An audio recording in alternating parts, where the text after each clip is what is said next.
Hi guys, and welcome back to my channel. Please ignore my makeup, please ignore one of my eyebrows, please ignore my shirt, ignore everything. I just, I don't know, it doesn't matter. Doesn't matter. Screwed up my makeup on one side of my face, tried to fix it, couldn't. Because for some reason, if makeup comes off my face, makeup doesn't want to go back on my face. I've got a really weird skin type when it comes to makeup. Like most things just look diabolical on me.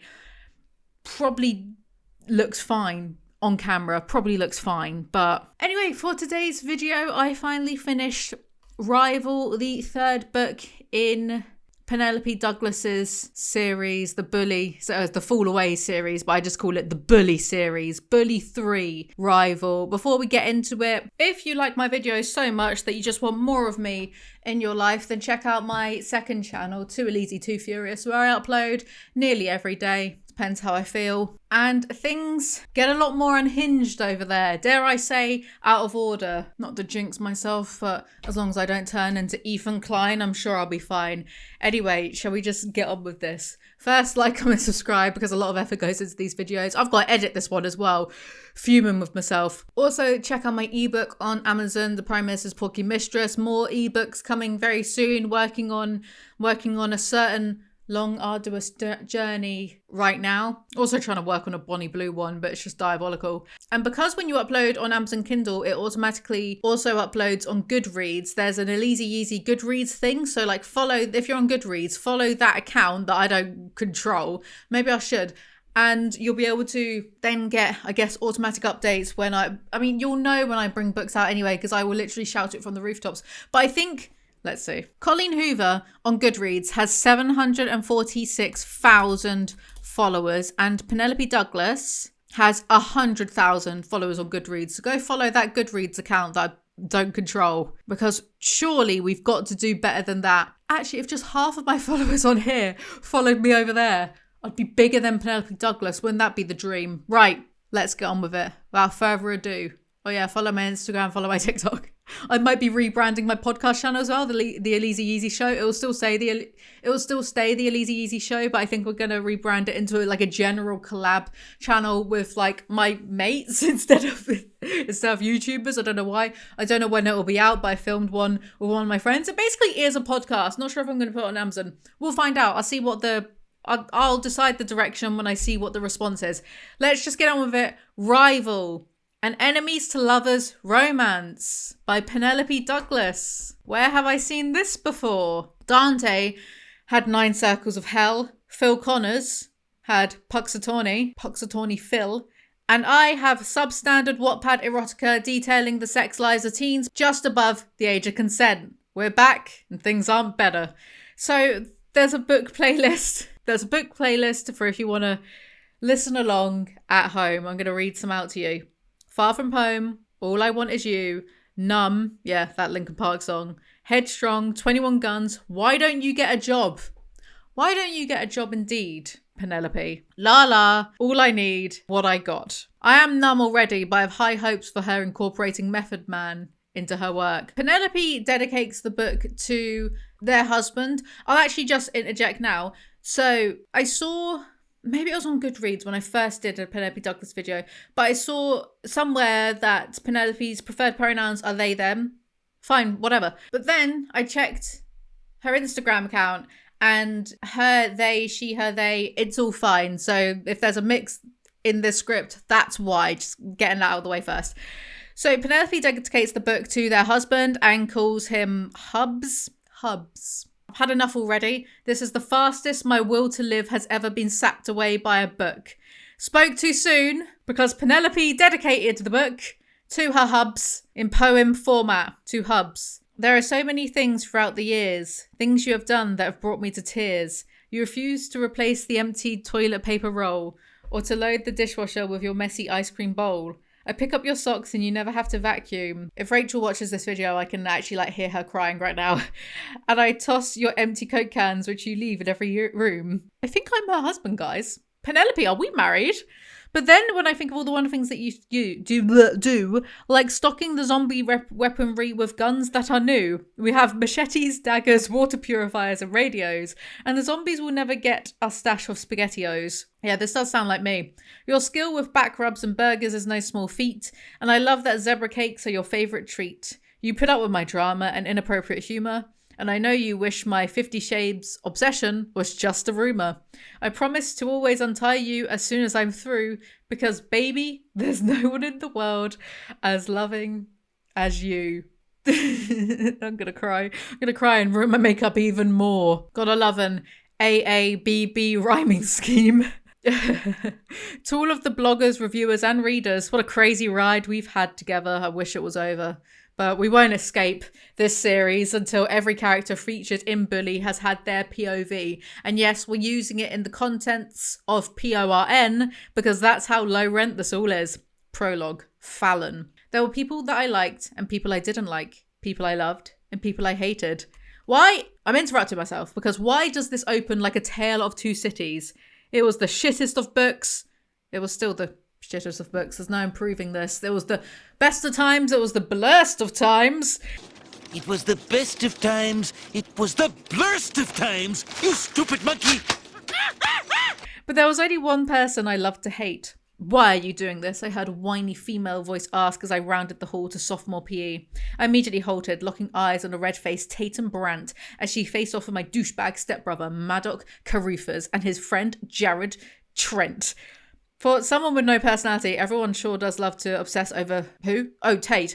I think this book is actually killing my brain cells. Even this random girl Fallon, who we have never heard of or nor read referenced from the first two books. You barked at me yesterday, she continued, pinching her eyebrows together as Jared and Madoc smirked from behind him. And then all of your friends followed along. That is some A-star creative bullying there. They're going to start snapping their fingers in a minute.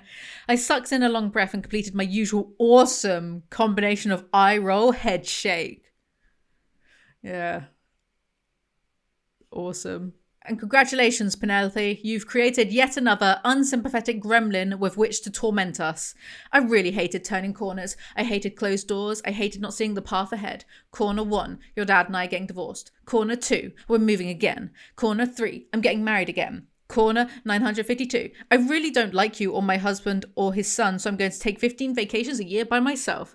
Okay, my mum never really said that, but I'm damn good at interpreting shit. And corners sucked. Holy exposition, Batman, what does this have to do with anything? Fallon internally moans that Tate is a wimp for never standing up to the guys. I didn't know much about her, only that everyone called her Tate except Madoc and Jared, and she was a rocker on the outside but played it safe on the inside. And she was pretty, like cheerleader pretty. Long blonde hair, totally. Big blue eyes, absolutely.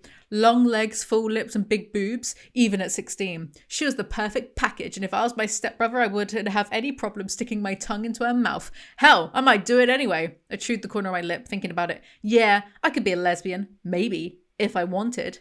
No. Never mind. That didn't take long, did it? And even from a female's POV, Tate has no attributes beyond the physical and being generally shit. Fallon is so irritated by the guys bullying her instead of dating her that she's getting mad over it and wants to beat them up to defend Tate. Good God, I don't care about what this random POV thinks of Tate. Tate is not that interesting, Penelope. Coho is more subtle than this. Can't believe I said that. I'm sorry. Who am I sorry to? Myself for putting myself through this on like a monthly basis. You smell like a dog. Tate straightened immediately and the tears in her eyes finally spilled over. Kick him in the balls, bitch. Say your words out loud and it might bolster Tate's resolve. No? Okay. Also, is that irony, saying that she smells like a dog and then calling her a bitch? Fallon somehow intuits that Tate is in love with Jared and Tate storms off upset. April 14th, he whispered, then blinked long and hard. Shit, he murmured. And Madoc reared back a hair as Jared slammed the palm of his hand into the nearest locker door. This is the type of reasonable behaviour we've come to expect from Jared. No furniture nor appliance is safe from his lack of emotional control. Between my step-brother and his friend, I respected his friend more. They were both grade A assholes, but at least Jared didn't care what people thought of him. He stalked around like a weird cross between a jock and a goth. Popular and foreboding. Dark, but extremely coveted. Yeah, about as coveted as blood in your urine. Does he also fight ninjas barehanded whilst insisting no one understands him and speaking entirely in Godsmack lyrics too? Madoc, on the other hand, cared what everyone thought. Our parents, the principal, and most of the student body. He loved being loved and hated his association with me. As sophomores, they were already starting to wield power that was going to be out of control by the time they reached senior year. How much power can a bunch of 16-year-olds possibly wield? They aren't going to turn Super Saiyan, Penelope. I guess no parents exist in this town. It runs entirely on teenage race car driving based economy. Yeah, you're going places. Just stop at the dry cleaners on your way, Fallon. I need my shirts picked up. He smoothed an arrogant hand over his navy Abercrombie button-down. With his medium-wash bootcut jeans, black paracord bracelet, and styled dark blonde hair, Madoc dressed to impress. Girls flocked to him because he looked good in clothes and could talk the ears off an elephant and loved to play. For all intents and purposes, he was a fun guy. And he always made me feel small. I talked a lot of shit, but truth be told, it was more for my ears than anyone else's. Madoc was designer. I was Target. He was Godiva. I was Snickers. And as far as he was concerned, he was entitled, and I was the freeloading daughter of the gold-digging whore who had snagged his father. Madoc thought I was dirt under his shoe. Screw him. I gave his outfit a condescending once-over. Your shirts, which are super stylish, let me remind you, the gay community would be proud. You could get nice things too. My dad pays your mum enough for her services after all. Good Lord. It's a hallmark of bad writing when the author spends time cataloguing the wardrobes of the characters. Unless it's American Psycho. That's the exception. Nice things, like the miniskirts you date, I challenged. Time to educate the little shit. Most guys, Madoc, like something different. You know why you want to see me in nice skimpy things? Because the more I show, the less I'm hiding. I scare you. It's quite the leap. He shook his head. Nada, little sister. Little? Why I order? I was only too much younger than him. He said shit like that to piss me off. Wow. Good. Hope they kill each other. I'm not your little sister. I took a step forward. And I do have friends and plenty of guys interested. They like how I look. I don't subscribe to you and our snotty parents stand. Wow, I'm bored. He cut off with a sigh. Madoc the slut is low-key based for that. Fallon insists that Madoc is a puppet, but she's free. Free from what? It's not the USSR, babe. It's American high school. I did start writing this last year, and boy has this aged poorly. I'm sorry, my American followers. I, for one, welcome our new insect overlords. Elon Musk. That was a joke. Go look at my second channel. You'll see the amount of times I slag him off. So I've got a death wish. If I mysteriously go missing or something happens to me, it will literally just be because I've annoyed that fragile little man's ego. When I said nothing, he started walking backward away from me. The parents are out for the night. I'm having a party. Stay out of the way. Maybe hide out in the servants' quarters where you belong. So is Madoc just Draco Malfoy? Or... Well, I have to admit, the raw sexual tension between these underage teens is palpable. Why is the book titled Rival and not Stepbrother? What are you doing? Help me, I'm stuck under the bed. Stop. Chapter 1, Madoc. 2 whole years later. I guess so all the frantic erotic scenes are legal. Madoc is with Jared and Tate in Tate's G8 while she's practicing for a race at the Loop. What am I doing? ayclothing.tmail.com. Go buy some merch. We've got these things. We've got water bowls. We've got notepads. We've got t-shirts. We've got really nice hoodies. I'm wearing some joggers right now. I'm not going to show you though because the camera adds £10. But I got some really nice joggers on. We got lovely stuff at ayclothing.tmail.com. It was Saturday afternoon, a week before Tate's first real race at our local makeshift track, the Loop, and we'd been on Route 5 for the last 3 hours. Every time the little twerp downshifted too soon or didn't hit the gas fast enough, Jared quit quiet, but not me. He didn't want to hurt his girlfriend's feelings, but I didn't care. Why, I tiptoed around her. I wasn't trying to get in her pants. Not anymore. Anyway, well, isn't that just delightful? Tate and Jared had spent most of high school hating each other, battling with words and antics in the longest running game of foreplay I'd ever seen. Now they were all up in each other's shit, like, oh God, I hope not, like Romeo and Juliet, the porno version. Well, seeing as Romeo and Juliet is less about love and more about the perils of impulsive naive young people. Can Jared and Tate end it all by drinking poison too? If they don't, I might. Tate could definitely race a chick who had no idea what oh my God, who had no idea what she was doing, but she still had a lot to learn and some balls to grow. This bitch had no dick. Penelope. So, can we go more than one page without being misogynistic, or does Penelope live by some type of code that eschews basic morality? Oh, you're so funny, she mocked, gripping the steering wheel even tighter. You make a great 12-year-old girl when you whine. Had to specify girl there, huh, champ? Tate and Madoc bicker so much that Jared gets big mad and yells about it, kicking Madoc out the car to race Tate in his own car. And what Tate wants, Tate gets. Jared was whipped worse than cream when it came to that girl, and I still couldn't give you a substantial reason as to why that is. Yeah, I love sweating my balls off while her new husband tries to teach me shrimping in the Gulf. This is so old that I wrote Shrimping on Vacation Days, which was a joke about Lana Del Rey's new old husband. My dad was hardly ever around. He kept an apartment in Chicago, since his big legal cases kept him working long hours. While often absent, he was easy to get along with. I liked him. Didn't love him though. Too hard for that, I'm sure. Nobody is to have a good relationship with their father in this world, otherwise they wouldn't be in the story at all. The only person I loved at home was Addie, our housekeeper. She made sure I ate my vegetables, and she signed my...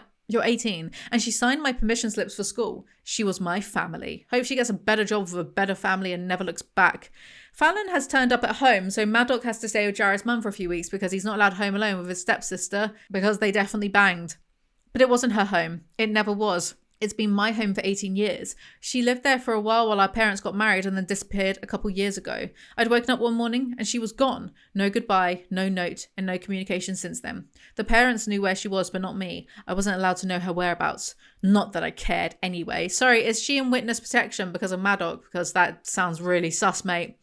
Jax was slouched on the couch playing video games, and Jared had left to go get tattooed. Oh good, another shit tattoo. Can't wait to hear all about it. What's it? A flaming skull and bones? Jared's mum is on the phone with Madoc's mum. She calls my dad Jason. Not weird, I guess. That's his name. It just seemed weird. Not many people got away with calling my father by his first name. It was usually Mr. Carruthers or Sir. Unnecessary detail that adds nothing. Delete this. Jared said in the previous book he has no idea how his mum pays for stuff when she's had a history of struggling with addiction and alcoholism. Bet Madoc's dad pays for things. They're probably banging too. They should get married. Then Jared and Madoc can be stepbrothers and they can have sex and be one big weirdo family. And I was so right about all of that except Jared and Madoc having sex. No, she answered. 1 week tops. I love Madoc, but this is your family and they need you. You're not getting off the hook. I already have 2 teenage boys. You know what they do when I try to impose a curfew? They laugh at me. I love raising men who don't take me seriously. Totally worth going through pregnancy for. Peeing every time I sneeze. And now that Jared, who had been my best friend all through high school, had found his soulmate and the love of his life, he wasn't around as much as he used to be. So Jax and I had grown closer. He is 18. Realistically, this relationship should last 6 months. Though it must be tough to fill the time when your buddy isn't around and you neglected to develop any sort of personality or hobbies of your own that don't involve being a literal predator. I want to see your biggest balls, I ordered. Guess where Tate works? If you guessed bowling alley, congratulations, you're smarter than Penelope's combined audience IQ. Tate's back straightened as she slowly spun around with her chin down and eyes up. It reminded me of how my mother looked at me when I had pissed in the pool as a kid. Yeah, that doesn't make you more interesting, bro.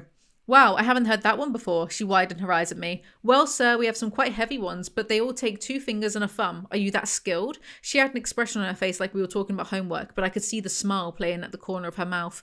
I'm so skilled, I teased, my tongue suddenly too big for my mouth. You'd be jealous of what I could do to that ball. Important to note that even in this scenario, the ball did not consent. But are Tate and Madoc flirting?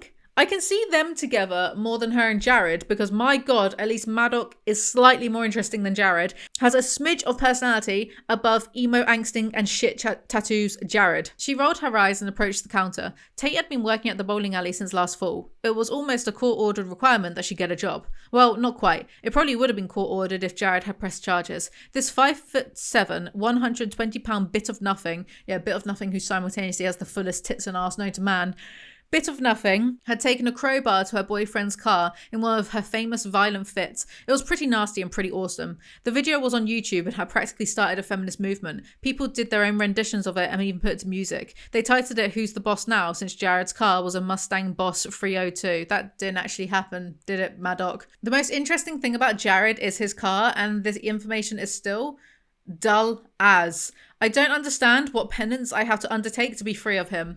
It was all a misunderstanding though, and Tate paid for the damages. She grew up, Jared and I grew up, we were all friends. Of course, they were sleeping together. I got no such perks. I think Madoc likes Tate, you know. But what'd you say about growing up? Because I'm sure the rest of this story will be a testament to that being a lie. I'll see you in court, my friend.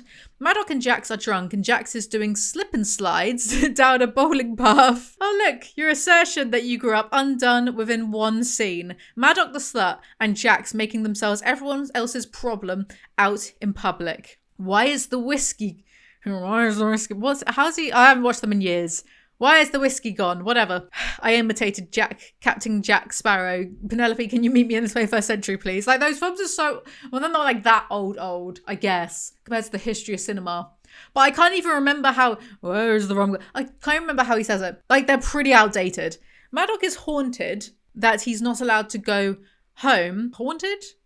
Who knows? So he starts sliding around the bowling alley too, and this causes the crowd to cheer whilst Tate yells at him. So Madoc, like Jared, also lives in a delusional coma where the general public would do things like cheer for a dickhead causing a disturbance in a bowling alley. Presumably people applaud him whenever he enters a room. Like when a celebrity guest stars on a shit American sitcom. It's just a funny mental image. I wish people applauded me when I entered rooms. I winced, not liking the disappointment in her voice. I always craved Tate's respect. Was that before or after you sexually assaulted her? Twice. You don't know what I am, and I don't want to know either. I held her eyes, wanting to tell her everything, wanting my friend, someone, to see the real me. I am sure the real you isn't worth bothering with.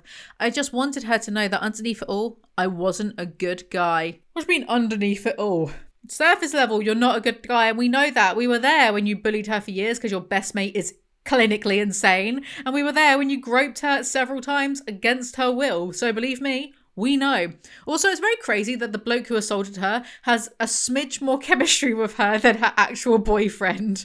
I do stupid things, Tate. That's what I do. I'm good at it. I reach up slowly and tuck a few straight hairs from my ponytail behind her ear, lowering my voice to a near whisper. My hand fell to her cheek, and I remembered all the times that she had reminded me of Fallon. I stroked Tate's cheek with my thumb, wishing she would yell at me, wishing she didn't care about me. I held her sweet, unknowing face and leaned in closer, smelling her barely there perfume as I brought my lips closer.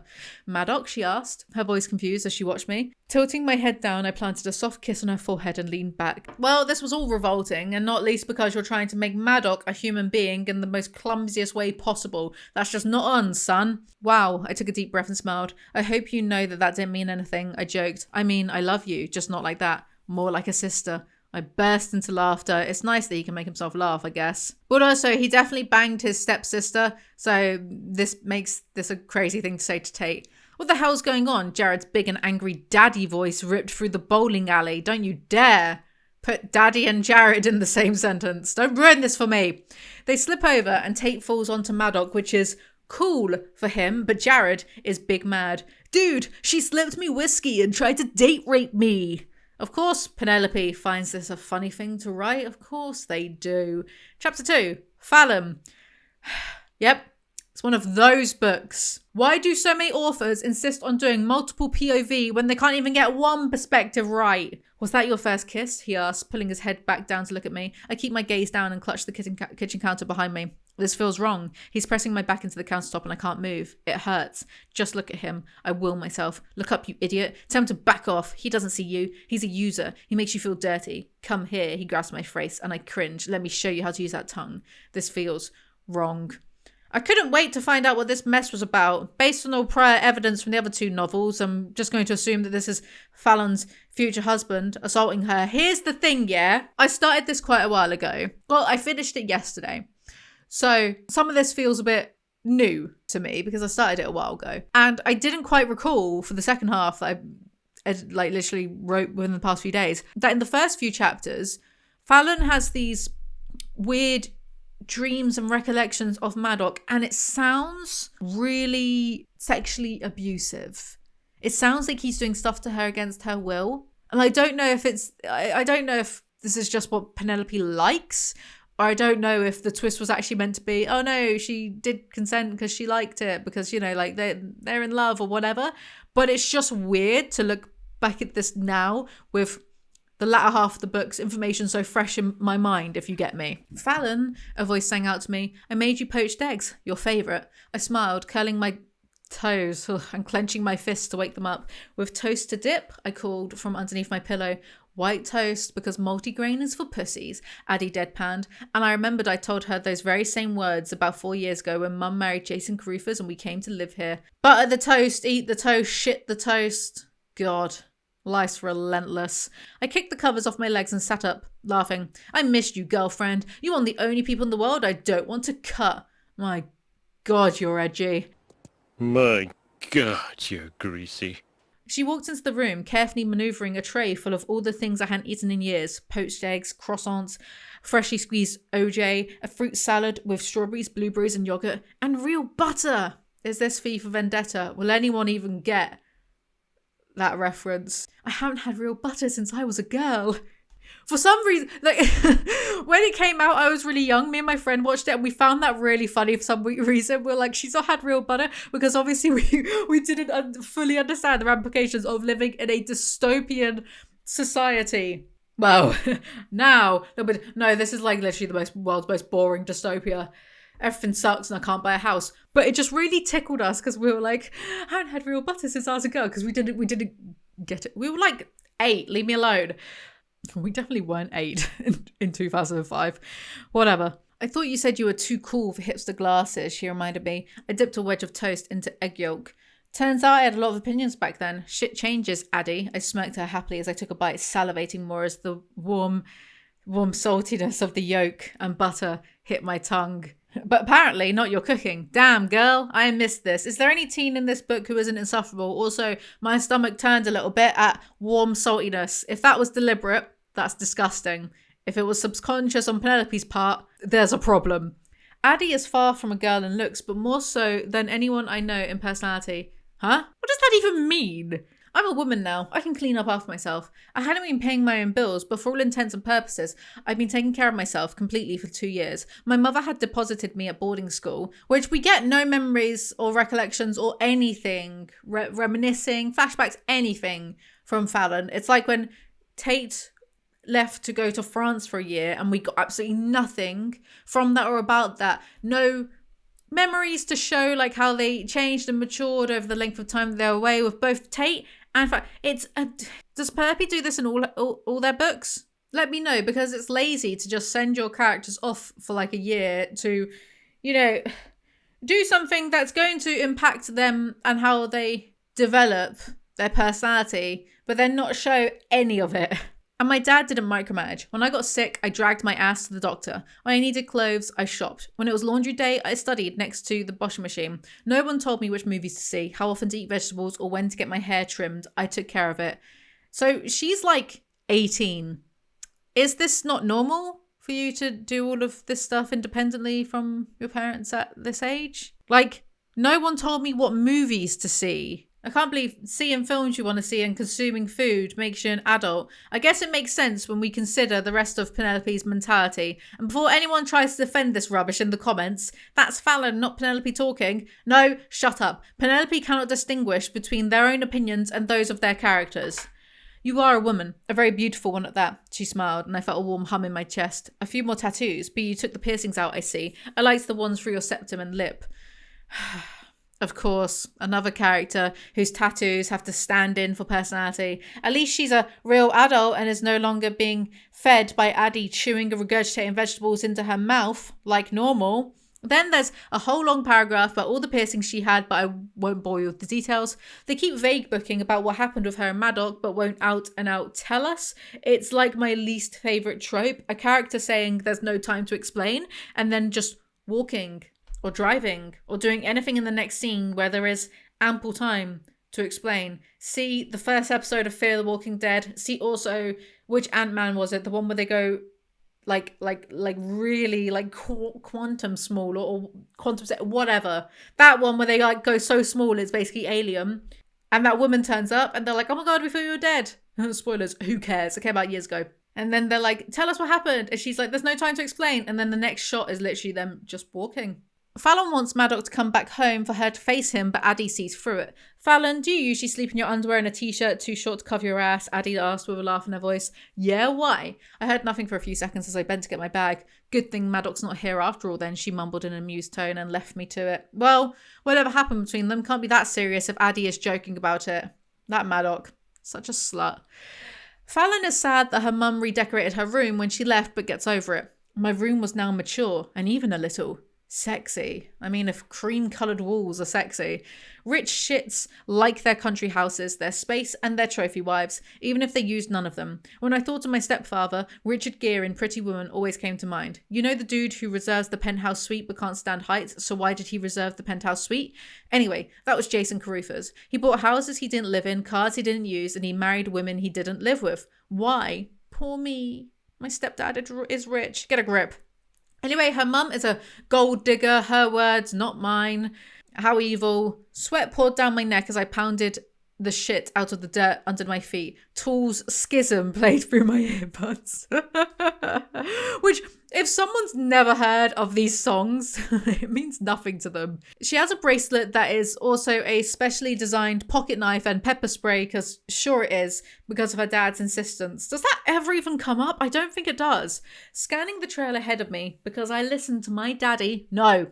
Then she runs into Tate, who is crying but doesn't recognise her immediately. Tate got into Columbia Uni but can't go because her dad has had 2 heart attacks and she's only just found out. She acted like it wasn't even a choice, like it was so easy. My dad is sick. I stay. I was jealous of her resolve. What a random thing to be jealous of in a heartfelt moment. I'm sure she means envious, but whatever.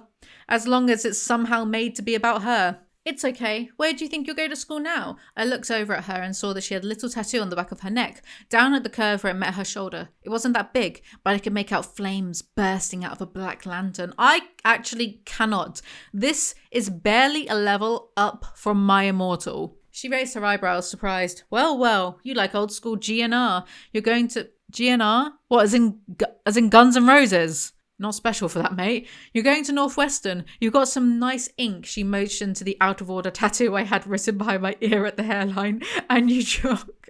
Tell me you're into science and I may have found my hetero soulmate. God, I miss House of Night. Actually, I was screeching. I was mildly amused when I read about the tattoo. Again, this is just my immortal, but for boring people. Sans the magic and Dumbledore shouting, you motherfuckers. And also, why hetero? Just fall in love and get away from all the dog shit. I can't believe I just jumped at my boyfriend coming home. Get away from all the dog shit men in the series. So, she started, standing up and brushing off her butt. My friend is having a party tomorrow night. You should come. He has no problem with pretty girls crashing. You may have to forfeit your underwear at the door, but I'll protect you. Ha ha ha, the men will all be predators, but it's fine because... ? She continued.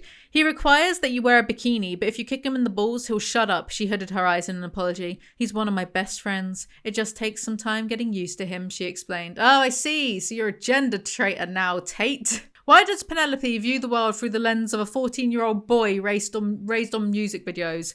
Then she was gone while I stood there, shifting my gaze left to right, searching for I don't know what. Madoc was friends with Tate and Brandt? How the hell did that happen? Beats me, and I read the first 2 books.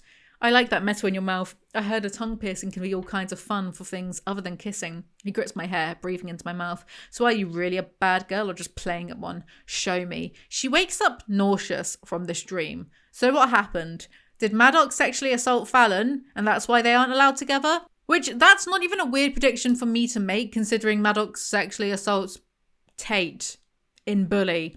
Or did they have consensual sex but Penelope is being gross by making it sound non-consensual? Because you wouldn't wake up feeling sick unless it was non-consensual. Anyway, it was all totally consensual. So, and even if it wasn't consensual, it would just be excused by the end of the story anyway. So she wakes up and Madoc is in her room. Chapter 3. Madoc. Madoc is drinking a beer because he's hard or something. You're not supposed to be here. Addie said you were staying with friends. What the hell? They were right. She was afraid of me. But why? What the hell had I ever done to her? It's a mystery, all right? Just not an interesting one. Also, what do you mean? You've entered her room while she's sleeping and she didn't know you would even be in the house. This is my father's house, I spoke low. Oh my god, he is Draco Malfoy. And someday, all this shit will be mine. And Mufasa? Simba? Get out, she ordered, her tone hard. I took another sip of my beer. The thing is, Fallon, I told you before to lock the door if you ever wanted me to stay out. Funny thing is, I leaned in. You never did. In one swift movement, she whipped off her covers and stood up on the bed. Charging to the end, she slapped me across the face before I even knew what was happening. I almost laughed. Hell yeah. At this point, I thought, I don't even think I can finish the series. It's just so lifeless, so dull, so nothing. But isn't it funny? Why is she so afraid of me? Asked the man who keeps ignoring her boundaries, provoking her to literal physical violence to reclaim them. Anyway, he savors the rush from being slapped. Stay away from her, get a job. She says his penis is smaller than a toothbrush and she's had better than him to go away. Sometimes I wore smiles but didn't feel them. Sometimes I felt them and didn't wear them. I didn't want her to know how much I craved this. I bit my bottom lip. Okay, Patrick Bateman. At least Patrick Bateman is sexy. I'd like to see this listless... I can't say what's been written. I'd like to see this listless person get a reservation at Dorsia. She spun around, heading back up the bed, and I reached out and pulled her ankle out from underneath her. She crashed down onto the mattress, landing on her belly, and I quickly came down on her back, whispering in her ear, "Do you think I'd even touch you now? You know what I used to call you?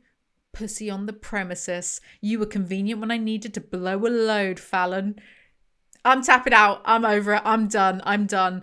Dark romance is just... But like this whole story, by the way, is just bad erotica. We'll get there. Don't worry. But dark romance as a genre is just bad erotica where all of the men are sex offenders. It has all the artistic merit of slipping something into a woman's drink. I can't wait to see how this is all lazily hand-waved and excused with the weakest character development ever. Maybe his dad was mean to him, or his mum, or his dog, or someone on TV looked at him funny. Probably Ellen DeGeneres. I was bored, and it was cute to see you brag about your skill. I've never laughed so hard. I could hear the smile in her voice, but I know better now, she finished. Yeah, I asked, spreading yourself around like your mother. Right, sure, but it's okay when he shags around for, reasons. Fallon is wearing a t-shirt and bikini underwear. Do you mean a thong, or because this is bad Wattpad fiction? You know, she's quirky. I'm sure it probably is bikini bottoms. Probably black ones. Madoc gets a boner. Penelope, you can't keep getting away with this.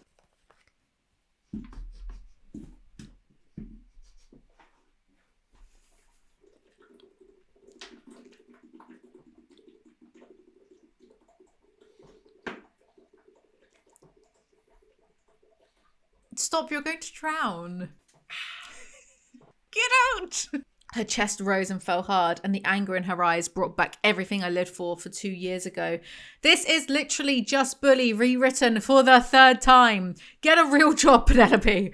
Also, Madoc has had no childhood trauma to our knowledge, so how will Penelope justify him being a sociopath? I'm telling you, Ellen DeGeneres looked at him funny. And her temper? Yeah, the Irish in her was no lie. I hope all of Ireland tears you to pieces. Also, nice bit of racialized behaviour there from the Tory. Madoc has a girl around, also in a bikini, who appears and tells him the jacuzzi is ready, and Fallon is obviously jealous of this. Which, you know, why wouldn't she be after a busy morning of being sexually assaulted in her bedroom?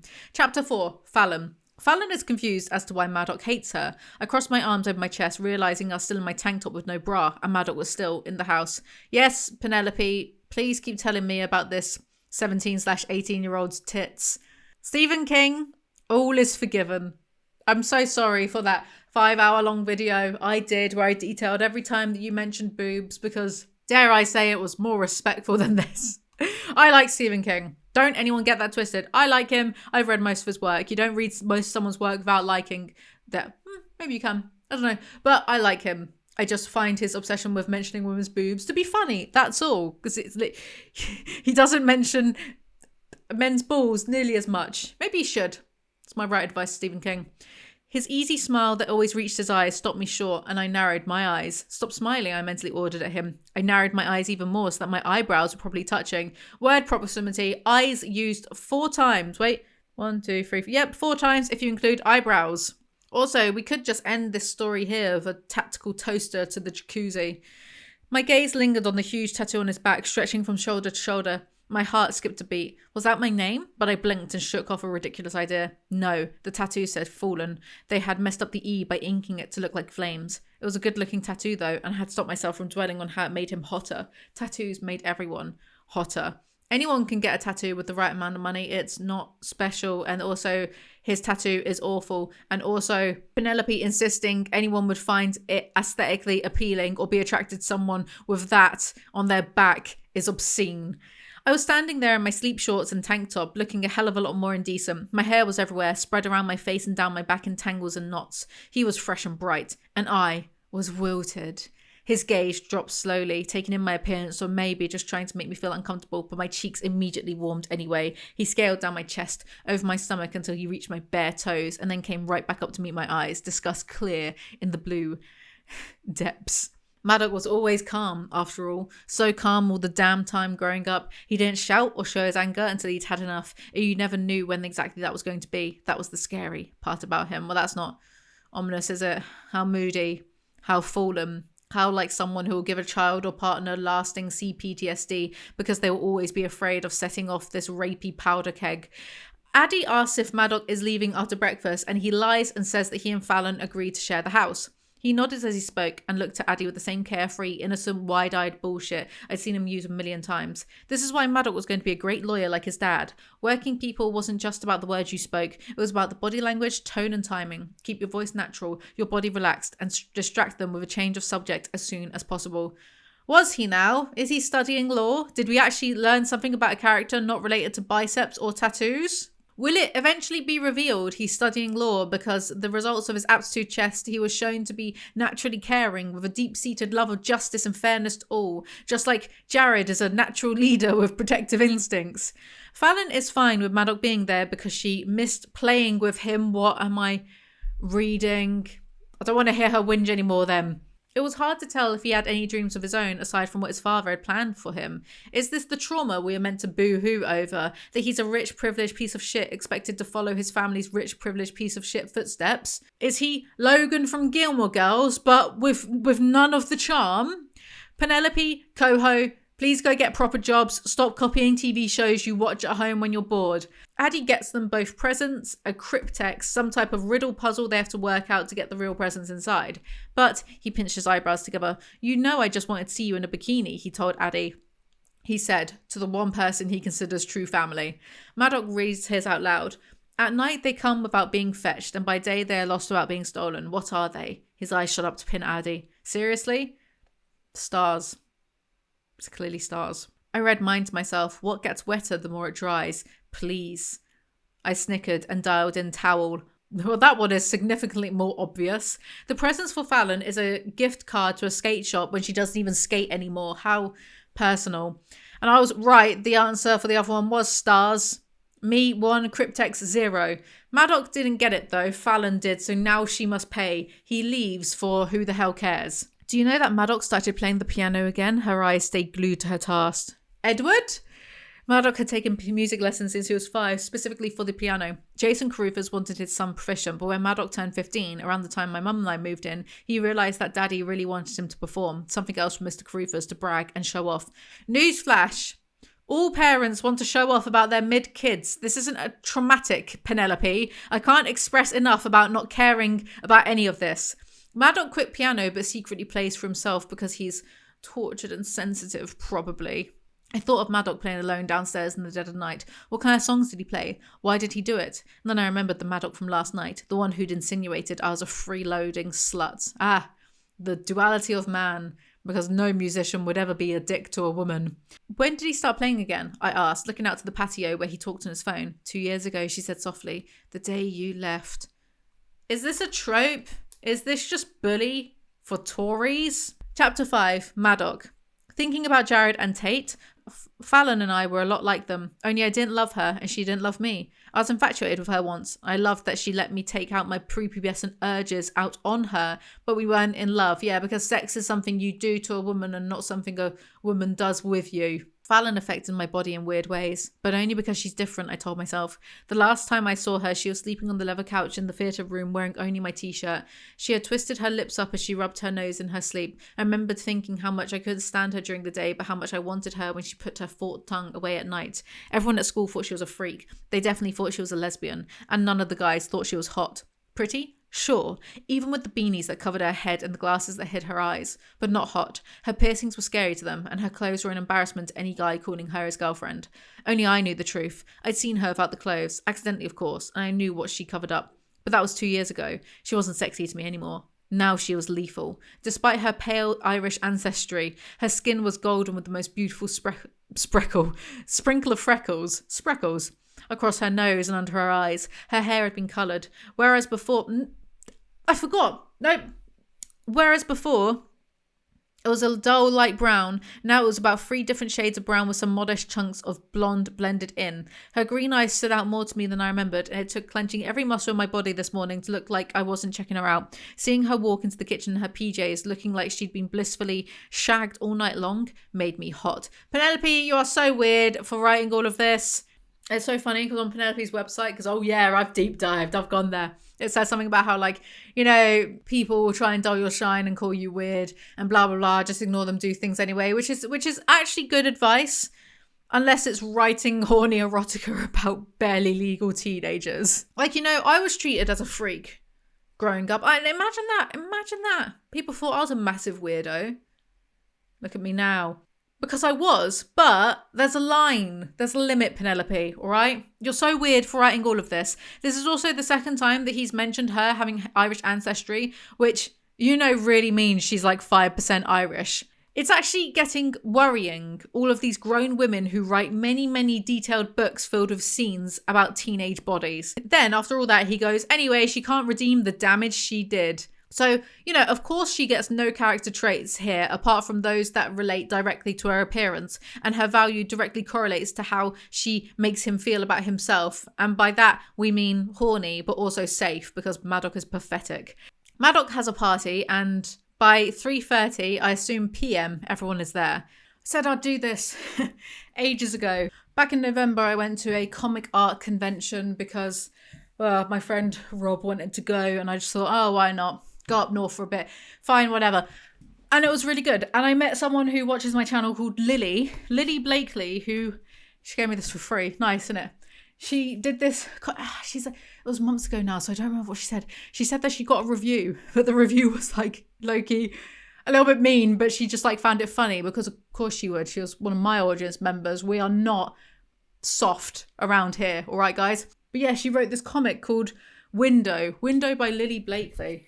Well, there you go. There's an actual website for it. If you just type into Google, Lily Blakely window, comes up. You can get it for £6. Bargain. Anyway, we had a chat and she was really nice and she was like fun. She laughed at everything I said, which is perfect. For an egomaniac like me, if you see me in public, you want to get on my side, just laugh at everything I say. Even if I'm like, okay, I'm going to go now. Need the toilet. Just laugh. Anyway, I said I'd give her a shout out and I forgot. There's a bit of sex stuff in here too. A little bit. So yeah. Lily, if you're watching, hope you still are. Cheers. See you at the next one. So it was fun. Though comic book nerds sure like to drink.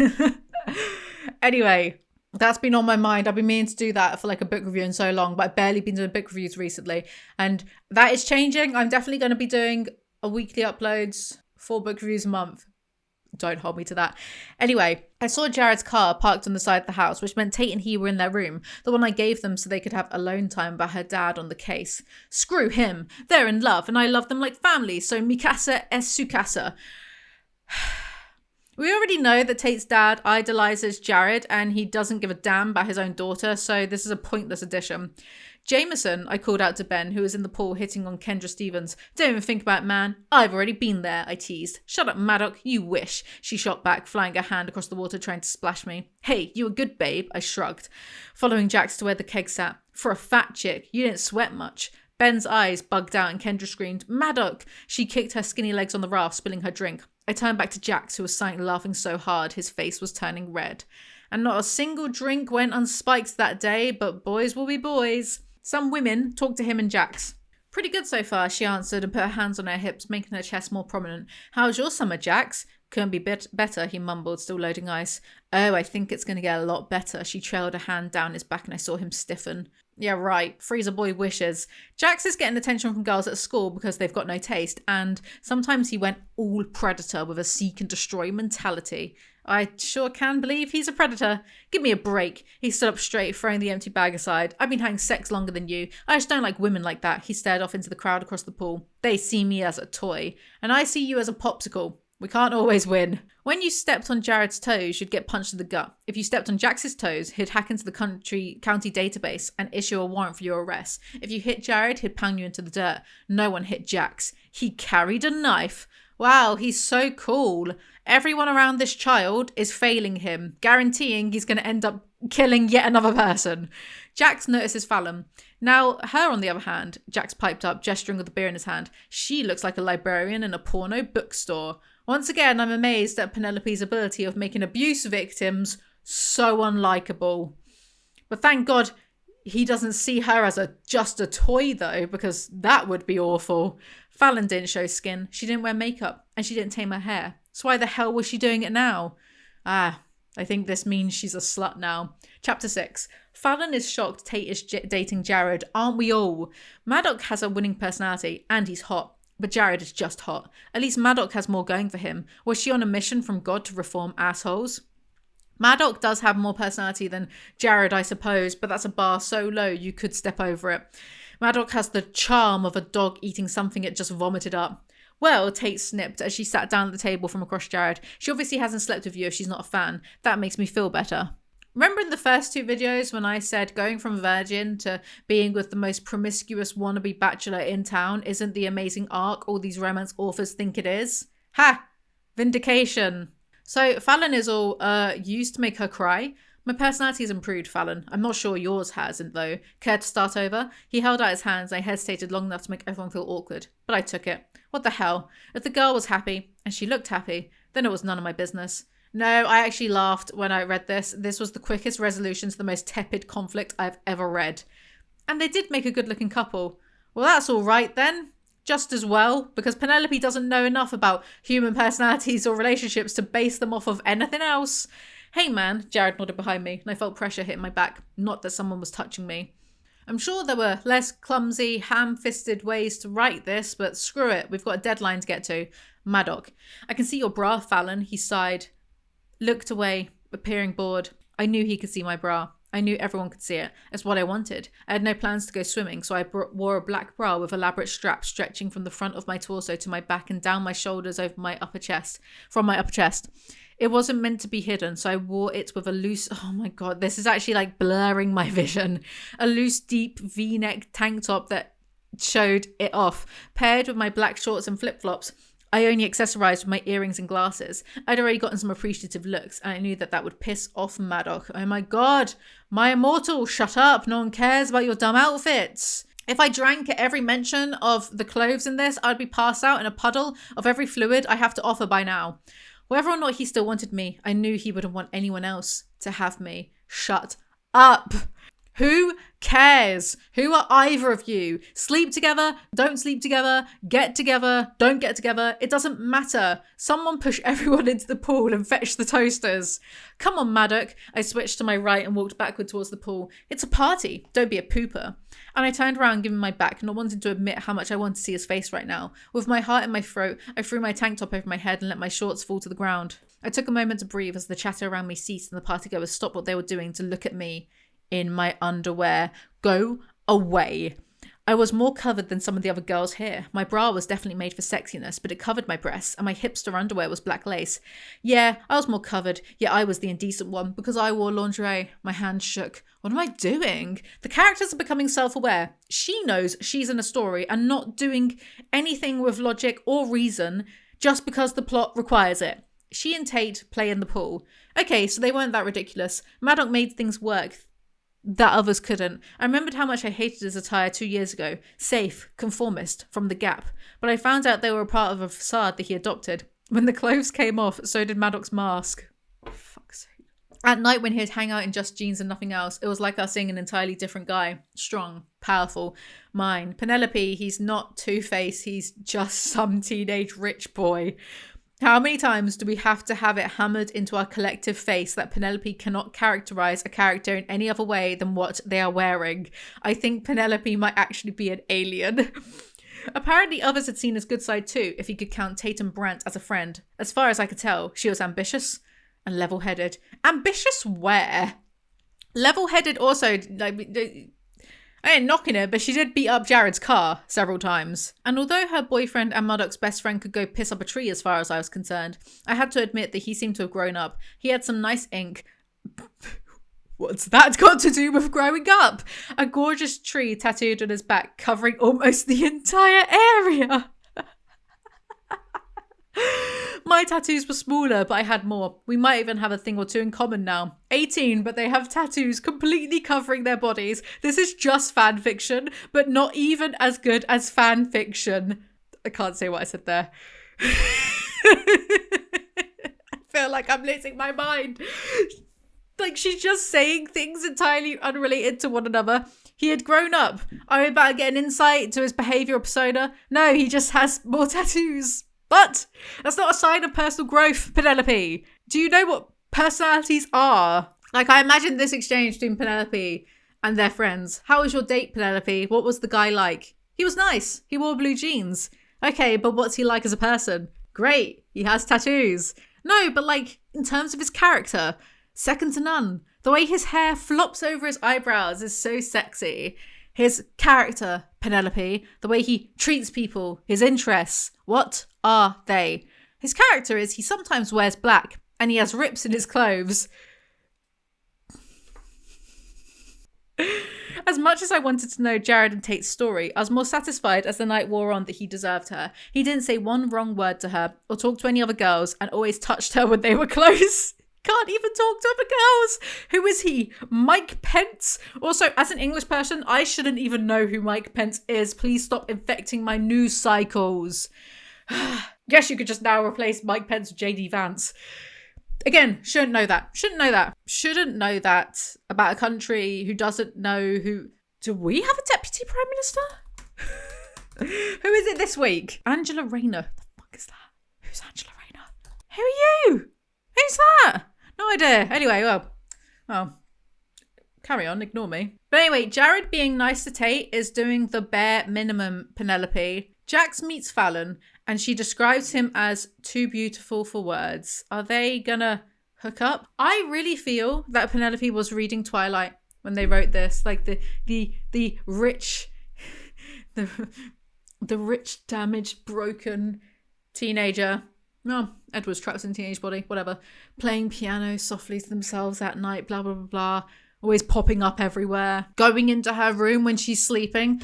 My God, he's literally just Edward Cullen. And if so, like, this makes Jax Jacob Black. Jacob Black did assault Bella. Jackson Trent, he said lightly. And don't worry, I'm not trying to hit on you. I think I'd have to get in line. What with you showing the whole world how you look in lingerie? He smiled with a twinkle in his eye. I like your spunk. Just wanted to say hi. Whilst he did objectify her, he isn't hitting on her and is just being friendly. So am I in a different story for this page?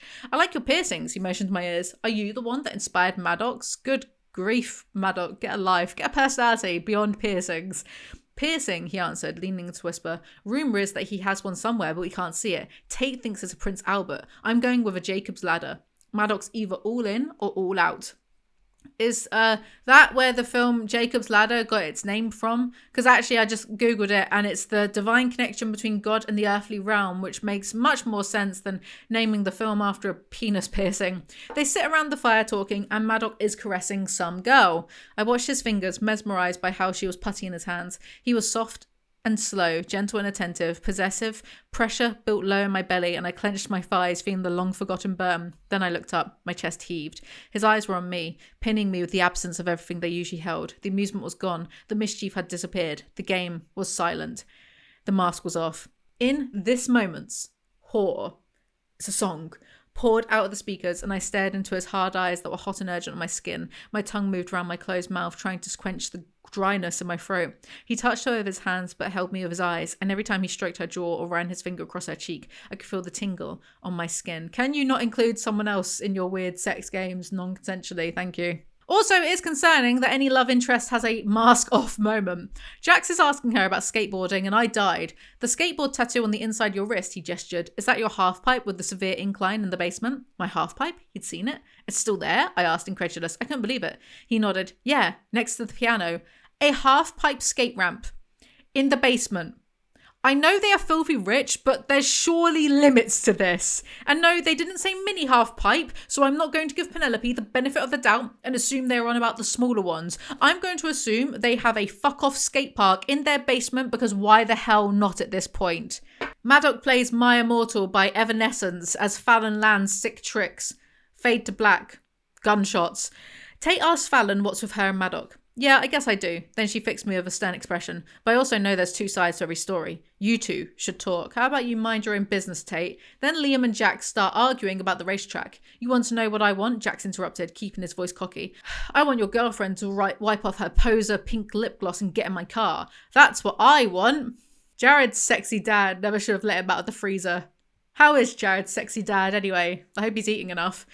Tate saw my confused look and explained. That's Liam, he whispered. He's Casey's boyfriend. She pointed to the beautiful dark-haired girl sitting next to Liam, who stared at her lap, stunned. I thought Casey was blonde. Whatever, not important. He cheated on her last year, but they got back together. Jax hasn't said anything, but I think he wants her. I finished her thought in my head. Well, if he wants her, then why wasn't he going after her? Clearly, her winner of a boyfriend had nothing on him. You are all special kinds of scum, aren't you? Jax has everything. He has a knife and a sex offender's understanding of the word no. Everyone watched as Jax and Liam went at it, and Jared, Tate and Madoc either all smiled, laughed or stiffened as Jax cracked jokes or suffered an insult. I realised how much of a unit they all were and how they all stuck together. Madoc had a smile of pride in his eyes when he looked at Jax like a brother. He had such an ease with Tate. He had a family in them. Are we romanticising having friends now? Because that is a little bit sad if so. They all excuse each other's shitty behaviour. She looked breakable. Kind of like I was once. But breaking was beautiful. It hurt. It was an uphill climb back to sanity, but you came back stronger, fiercer, and more solid than you were before. None of these characters in these books has ever done any work to improve who they are as people, so this is just a pile of emo MSN Messenger wank. Fallon sticks her nose in everyone's business by telling Liam to grow up if he's worrying about Casey cheating on him, as it's hypocritical, and Casey leaves. Liam ignored her and threatened Jax under his breath. She's mine. Only until I start trying, Jax shot back. A pack of dogs fighting over meat have more respect than this. Casey is stupid and will probably enjoy two boys pissing all over her though. Fallon decides she loves Madoc's friends from this. How? Chapter 7, Madoc. Madoc imagines himself strangling Fallon, which is lovely, but he and Fallon are staring at each other and it doesn't go unnoticed. Get lost, honey, my date Taylor snickered in Fallon's direction. Yes, every single girl except Fallon and Tate are catty bitches. Taylor wasn't a wallflower. She acted catty, but she had the guts to back it up too. See, told you. Yes, Penelope, this is how regular human females behave towards their dates' siblings. You're nailing it. It's okay. The rumble of a laugh began in my throat, but my tone rang true. Fallon likes to cause trouble. Don't let her draw you in. My tone rang true is too poetic for a terrible book series, which constantly talks about the perfect mass and circumference of a teenager's tits. You should watch who you invite to your parties, Madoc. Taylor leaned her back into the seat of the chair, relaxing again. I didn't invite her, I replied. I feel sorry for her, though. She doesn't have many friends. Taylor laughed. Yeah, her clothes will only get her enemies. Oh, good. Another cartoon bully. Tate goes to defend Fallon, as she should, but then Fallon does a PSA-style speech at a party of her peers. Fallon continued, we learned in school that bullies abuse others because they feel bad about themselves. They're hurting. She brought up her knees and locked her arms around them, her tone light and taunting. We shouldn't be mad. We should pity them. Madoc has never had to make a real decision in his entire life, which means he's never had anything real. This house, the cars, the money, it's all an illusion. It's like parading a victory when you miss the war. She took a deep breath. and whispers slowly, Madoc has no idea who he is. If I was at this party, I would bottle her. This is delivered with all of the personality of that Microsoft Word paperclip, little clippy person, you know, little clippy. It looks like you're trying to rationalize abuse. Would you like some help? Fallon has always been so stubborn. Always. She spouted off and said shit that she didn't think about, all in an effort to look tough. But now it was different, more calculated. She'd thought about me, assessed me, and anticipated my reactions. Now that she thinks, it makes her a lot less bangable. Plus, I hate a theme throughout, dare I say that, a theme throughout these books is just all of these teenagers like assess. Like, remember Tate should have just been a detective, the way that she would assess and analyze Jared. But none of them warrant any of this attention because they're not spies. They're entitled teenagers. I grinned as big as my face would allow. He took this move straight from Jared's Joker playbook. Terribly worded as well. Penelope has accidentally matched the stupidity of the sentiment to the juvenility of Madoc's character. Might as well have said, I done a big smile, Jared Leto from Temu twit. Don't do it. Tossing my cup to the side, I ran down the stone steps to the lower deck and circled the pool to where the music was playing near the patio doors to the house. I can sing. The sky flashed with lightning as I got ready. No, it didn't. No, it didn't. No, it didn't. Clicking to one of my workout playlists, I opened an Offspring song, perfect for this occasion, and grabbed a water bottle to use as a microphone. The lyrics started before the music, and I was ready, with a couple of small changes, of course. Offspring's "Why Don't You Get a Job" gave me only a second to catch my breath because the lyrics started before the music, and I was ready. The lyrics started before the music. Why is that repeated in the same paragraph? My dad's got a wife, I belted, standing up on the edge of the jacuzzi. Man, he hates that bitch. Everyone spun around to face me. I gripped the water bottle when the drums started. I bobbed my head in rhythm to the beat, letting the crowd feed off my attitude. My attitude. It's what I fed off as well. It's what made people like me. What people? How are we reaching new levels of pathetic? Apparently everyone hollers their approval at this. I think my theory is right. They all really are in comas. This is a town filled with nothing but baboons. Remember when all the guys at school cheered and hooted when Jared went on stage and said he murdered a teddy bear?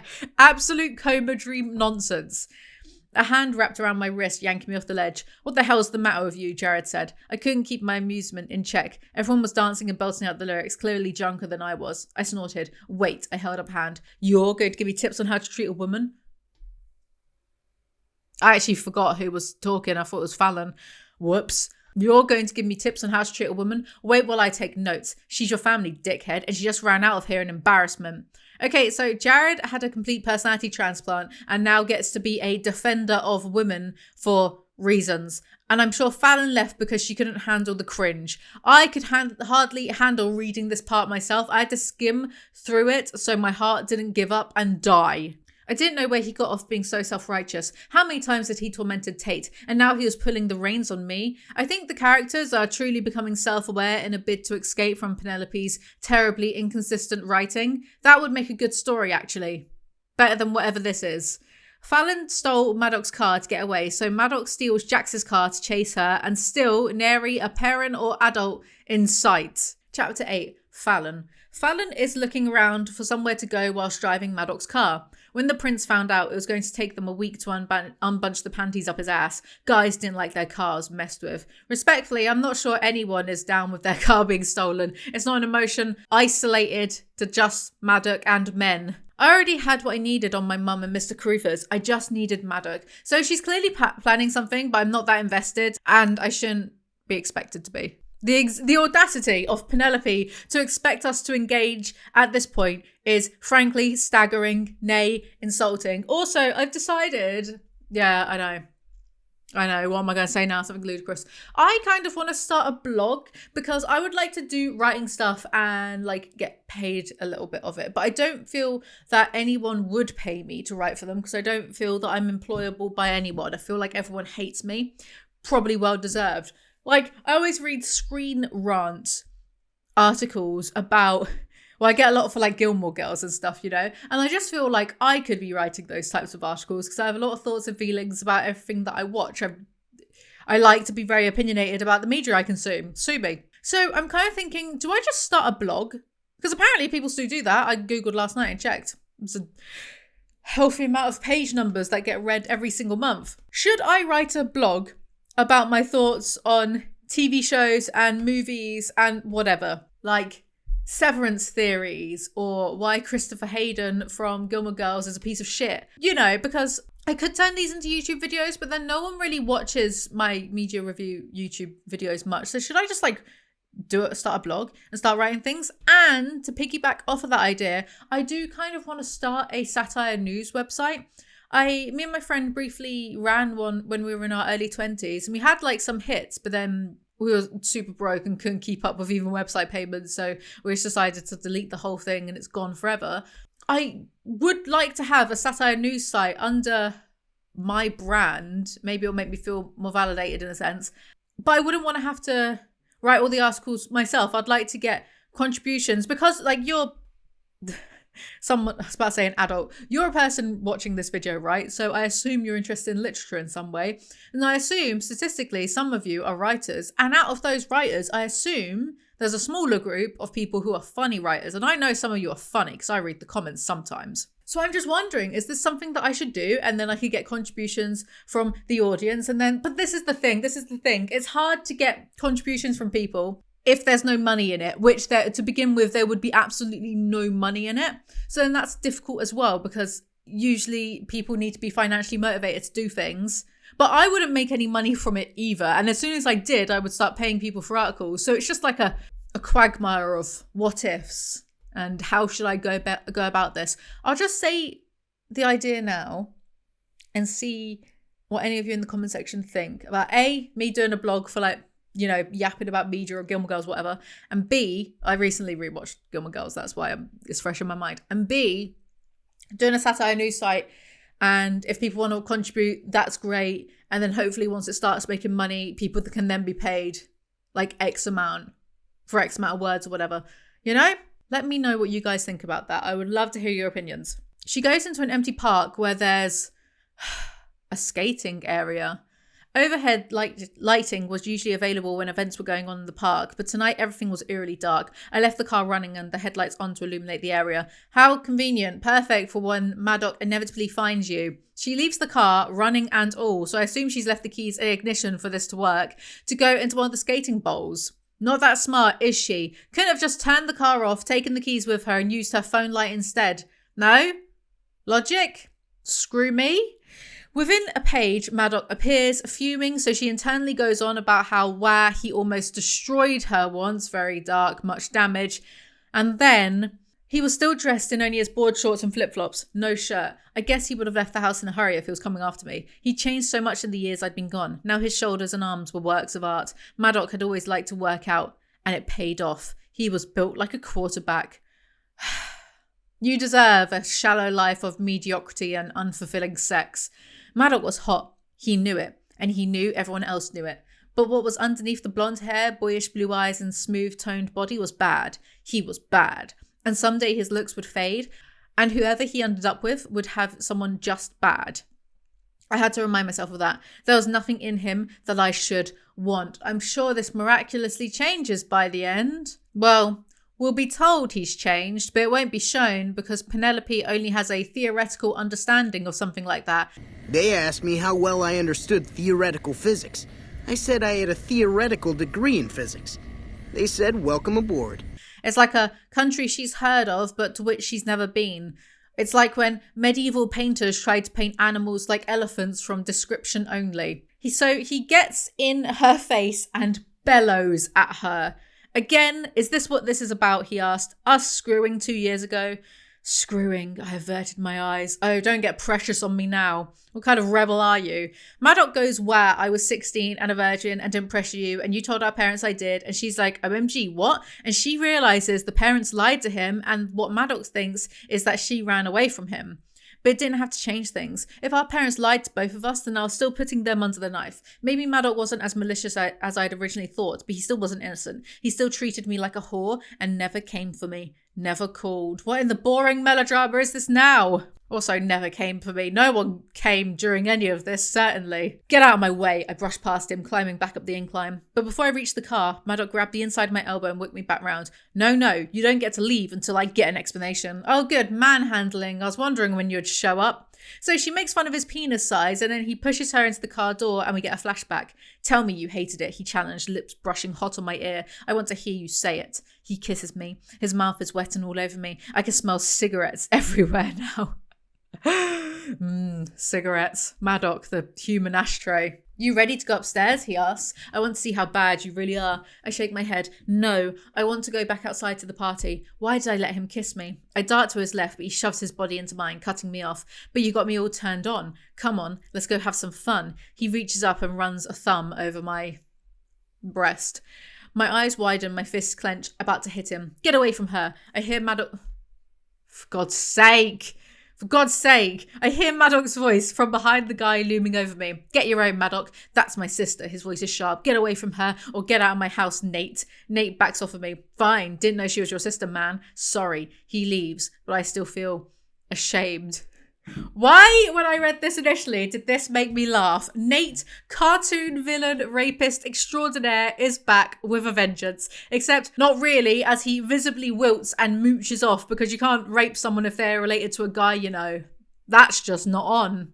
I need to interrupt myself really quickly because I'm a bit confused now. Like, I understand that this flashback was a bait and switch. But does that mean the other flashbacks were bait and switches and actually she was talking about Nate when she said... I can't believe I've only just realised this, like, during the edit. But, like, was she talking about Nate when she was like, oh, I woke up with a bad dream feeling nauseous and the stuff in the beginning about... What? Annoying. Anyway... You're not the boss of me, Madoc, and I'm not a slut. I put my hands on my hips. But if you're going to keep calling me one, then I may as well get it over with. Your friend Jared's outside, right? He's hot. Maybe he'll be my first. I walk around Madoc and go for the stairs again. He grabs me and pulls me through the bedroom door. Madoc, let go of me. Stay away from my friends. He lets go but bears down on me, crowding my space. He's so angry, but I'm not scared. No, of course you're not scared of a physically dominating bloke because you're just that tough. Bet Fallon chooses the man instead of the bear. Oh, like I'd really beg to be a part of your crowd, I sneer. A bunch of Kens and Barbies that get their reliable world news from Facebook. As opposed to Fallon, who demonstrably has shown us that she knows a lot about the world, news, politics, etc. Any examples of this? Fuck off. Also, Kens and Barbies. Someone listens to My Chemical Romance. Leave Gerard Way alone, Penelope. I get back in his face. I do what I want, when I want. No one makes decisions for me, Madoc. Not you, not our parents, not my friends. I'm in control. I'm free. Free? He laughs bitterly. Are you serious? Just because you have shit pierced your face and a few tattoos. You didn't get those tattoos because you wanted them. You got them to prove that you could. It's you trying to prove something, Fallon. You're not free. He's actually right, you know. She's 16. Of course she's not free. This isn't the Matrix. All right, Tate. The other one. And yet I'm still waiting for an expression of personality in any of these characters not tied to their physical appearance, not to do with tattoos or piercings or men. So she slaps him a few times and then they just start snogging. What a movie scene. He pulls away first and says sorry as he realises what's happened, and then she makes a move on him for them to keep going. And then we're back to the present. Madoc became my world 2 years ago. I'd wait for him at night, my heart pumping a mile a minute, knowing he was coming. Of course, mediocre boy becomes mediocre girl's entire life.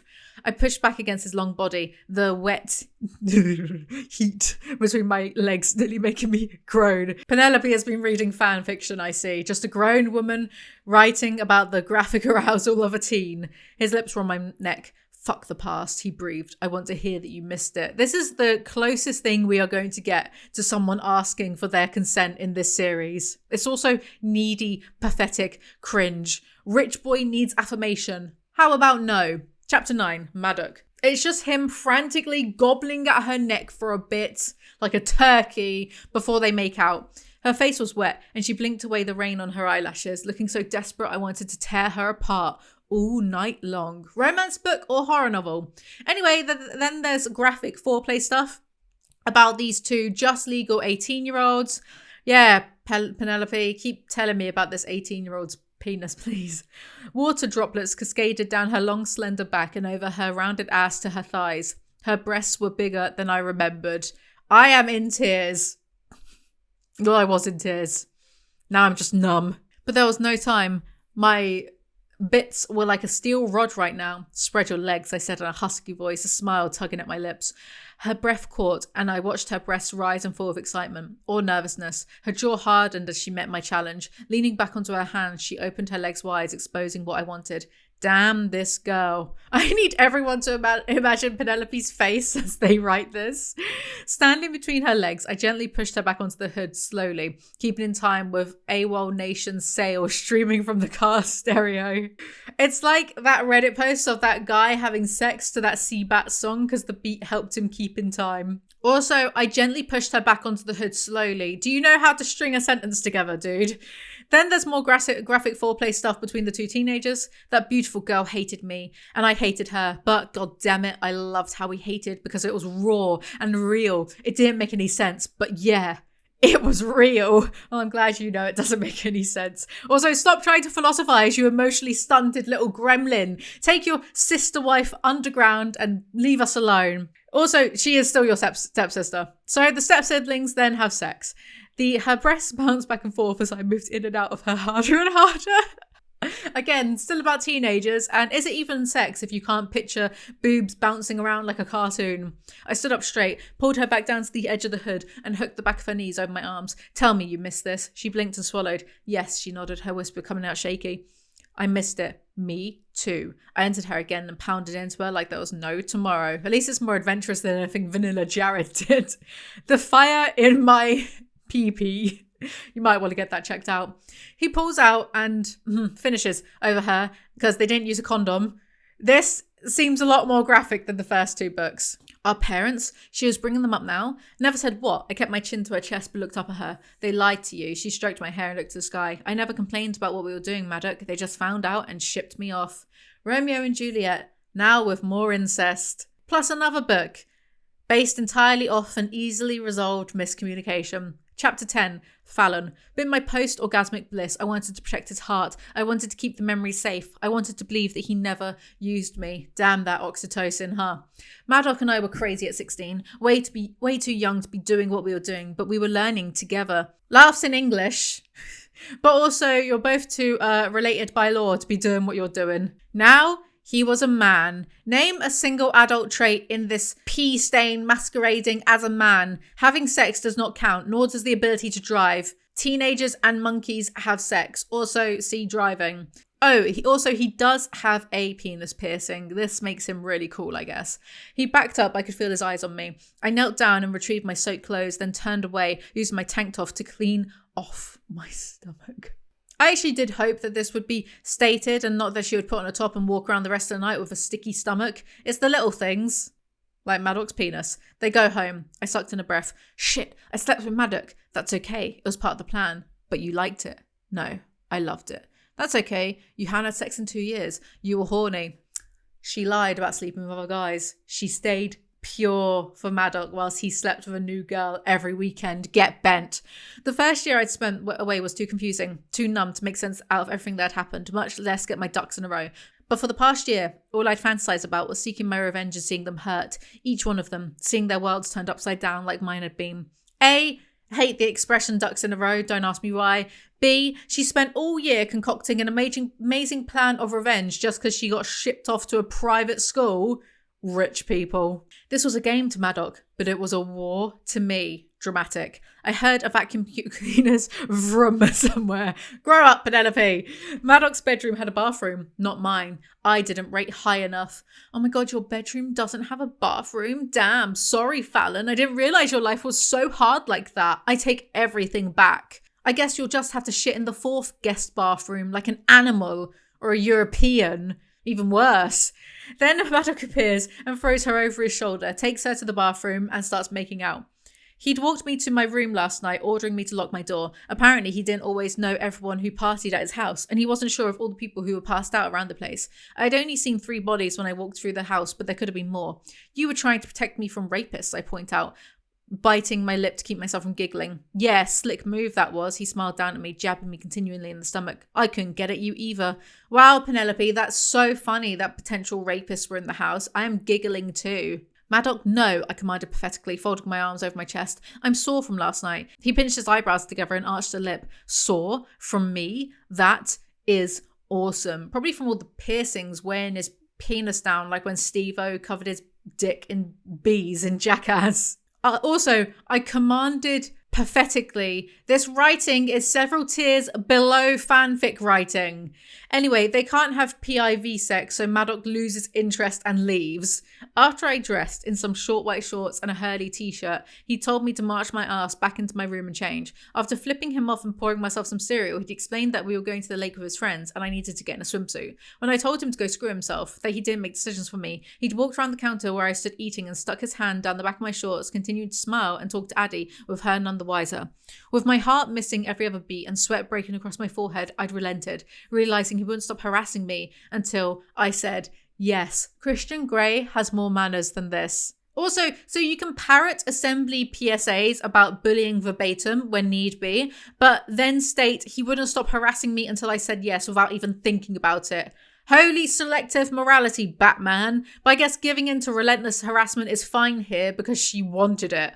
Where are we? I asked as we pulled up to a small brick one-story house. It sat in a rundown neighbourhood with overgrown lawns and ugly chain-link fencing. Although the house itself appeared to be in decent shape, the porch was tidy and the windows were clean, the brick was dulled with age and the screen door was shoddy. So the rich kids have just gone to dunk on the lower economic class houses now. So there's this boy who's about 7 who looks just like Madoc, who starts hugging him, and his mum gives Madoc a backpack with the kids' stuff. Hi, I'm Grace, and you are? Good mum, making sure your kid is safe. I wouldn't exactly call that good, my dude. I'd kind of call that the bare minimum. Fallon, this is Lucas. He introduced me finally. He's my little brother, as in the program. And I'm his big brother.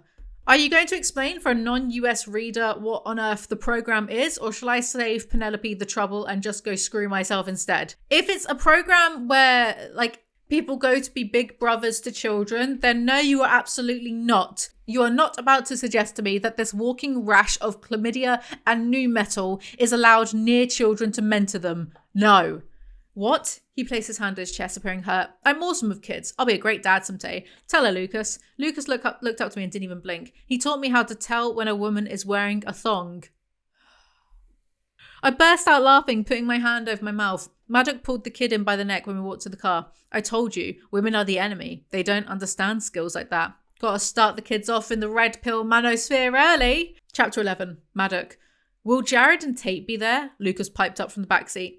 Jared, the drywall boxing champion, should not be allowed near kids.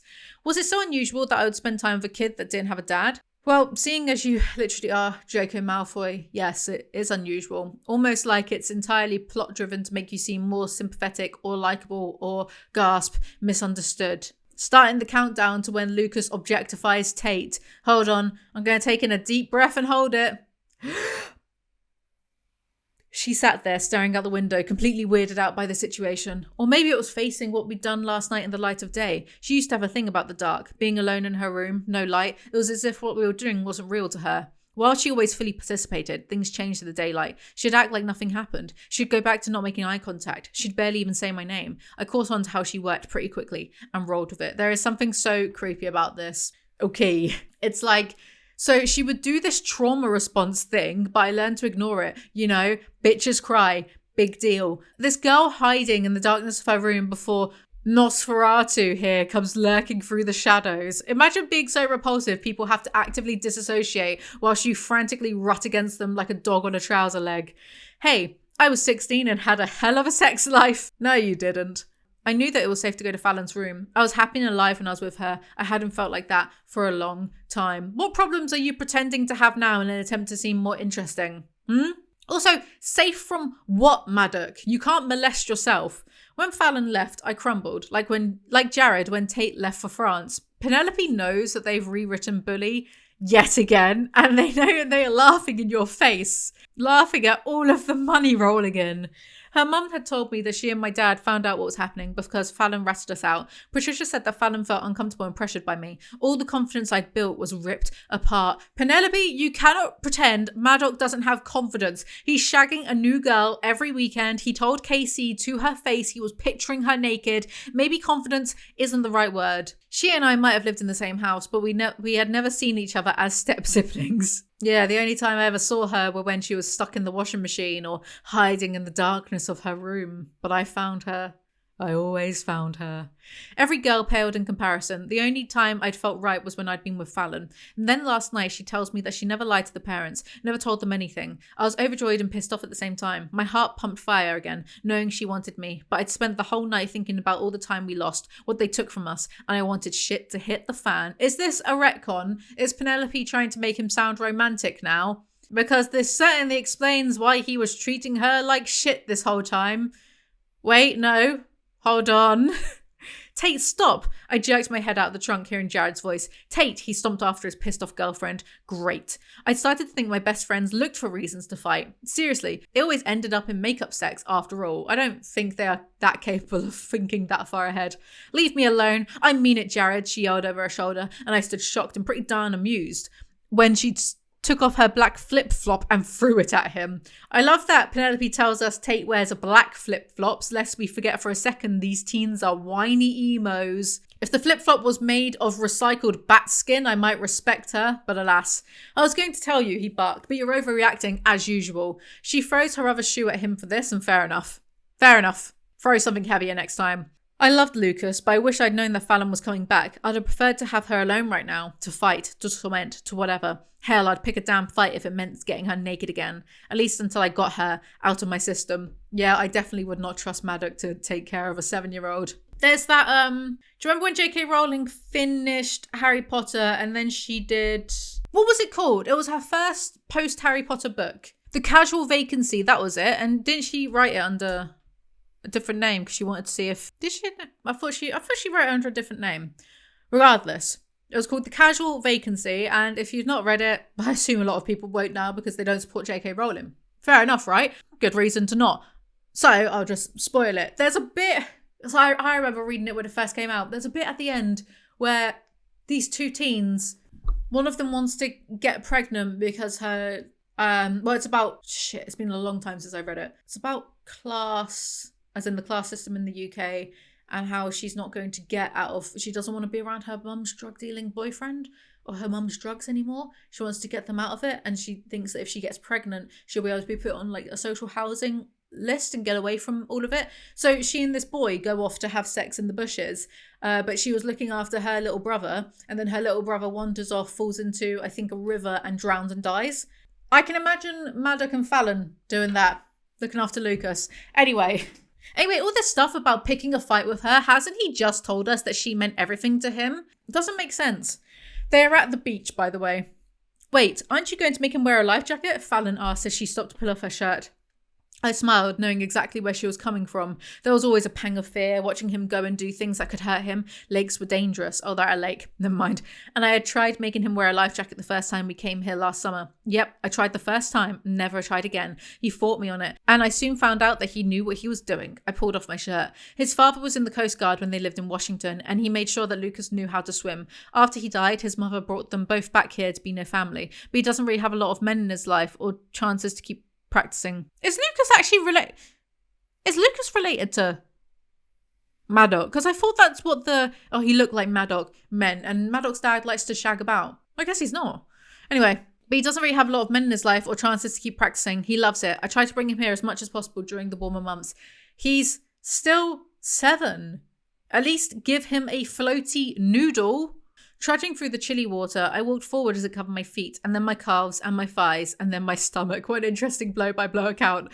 I hated the lake. It's dirty and muddy. And cold. You're swimming around, not being able to see what's happening underneath you. Freaks me out. Madoc unknowingly experiencing what it's like to be a woman in his presence. Fallon is wearing a bikini. Holy hell. Son of a gun. My penis jerked and instantly hardened. Seriously? Even in the cold water. Her white bikini was just that, a bikini, in every possible definition of the word. It was evil and temptation in its worst form. The bottom piece covered all the important bits, but the top part had strings that tied to the front instead of the back. All you had to do was pull. Not reach around, not fumble as you tried to find the correct string blindly. Nope, you just had to pull and everything would come spilling out. She let her hair down out of the ponytail, and all of a sudden my hands felt too empty. I'm convinced you'd find these ramblings scratched onto a wall in a haunted house. I jerked my chin up, shouting, "Stop giving the kid a lesson in female anatomy and get in the water already." Again, the boy is 7, so this is really weird of you to write, Penelope. And can we not forget, because I keep forgetting to connect the dots here, Penelope, I don't know if she's writing full time now, but they were a teacher of students, and this is the stuff they're writing. Would you not feel like if your kids had been in a class, would that not make you feel a certain way? Anyway, Jared and Tate came back with 2 smiles they sucked at hiding, and Fallon stayed as far away from me as she could get. Which was fine. There was nothing I wanted from her right now anyway. Wow, how chivalrous of you, Madoc. I'm going to take this at face value and not as Madoc trying to play it off as a narrator. He's so vapid, he cannot imagine having an actual human connection with a woman. This will be refuted by the end of the story in the least convincing way imaginable. Oh, who was I kidding? I was ready to bang my head against a boy for bringing Lucas out here when all I kept thinking about was ripping those fragile white strings loose. Oh, that's much worse. Simpsons. Oh, that's much worse. I mean, it's my mistake, really. I should have learned by now that any statement made in this story will be contradicted a line later. And why would he want Fallon there anyway, unless he can hump her like a chimp with a log, like a monkey with a frog? Did you all see that video when it came out like 100 years ago? Yikes. Madoc shoos the kid off so he can hassle Fallon some more privately. Fallon tells Madoc all she wants is closure before starting a new life in Chicago. They found you in the theatre room, didn't they? I asked her. They have a theatre room. I officially don't care about their made-up problems. I figured out as much. After our first time together, we'd found ourselves going at it every couple of days, and then very quickly it became every single night for about a week. Fallon never wanted to leave her room when we were together, on her turf, in the dark, and we didn't talk about it outside those boundaries. Those were the non-verbal rules I'd ascertained after our first couple of times together. But I had my ways. I was finally able to coerce her out of the bedroom and downstairs to the theatre room. Maybe coerce isn't the best word to use in this context of step-siblings banging. Fallon's low voice seemed almost too sad and too forgiving. It's over. It's in the past, Madoc. Eyes hooded, I looked over at her. It's not over, and you know it. Last night was a fluke. We were angry. Darting my hand out before she could move, I grabbed her ankle and pulled her down into the water with me. Appropriate, given I already picture him as the creature from the Black Lagoon. Reaching out, I ran the back of my hand across her stomach and then grabbed her waist, pulling her in closer to me. But she pushed away, sucking in a sudden breath. Your little brother is over there. And if he weren't, I cocked my head to the side and breathed into her. When she finally looked up, her eyes turning to steel, I leaned over and whispered in her ear, "Lock your door tonight, Fallon." And then he swims off and leaves her there. What a serial killer.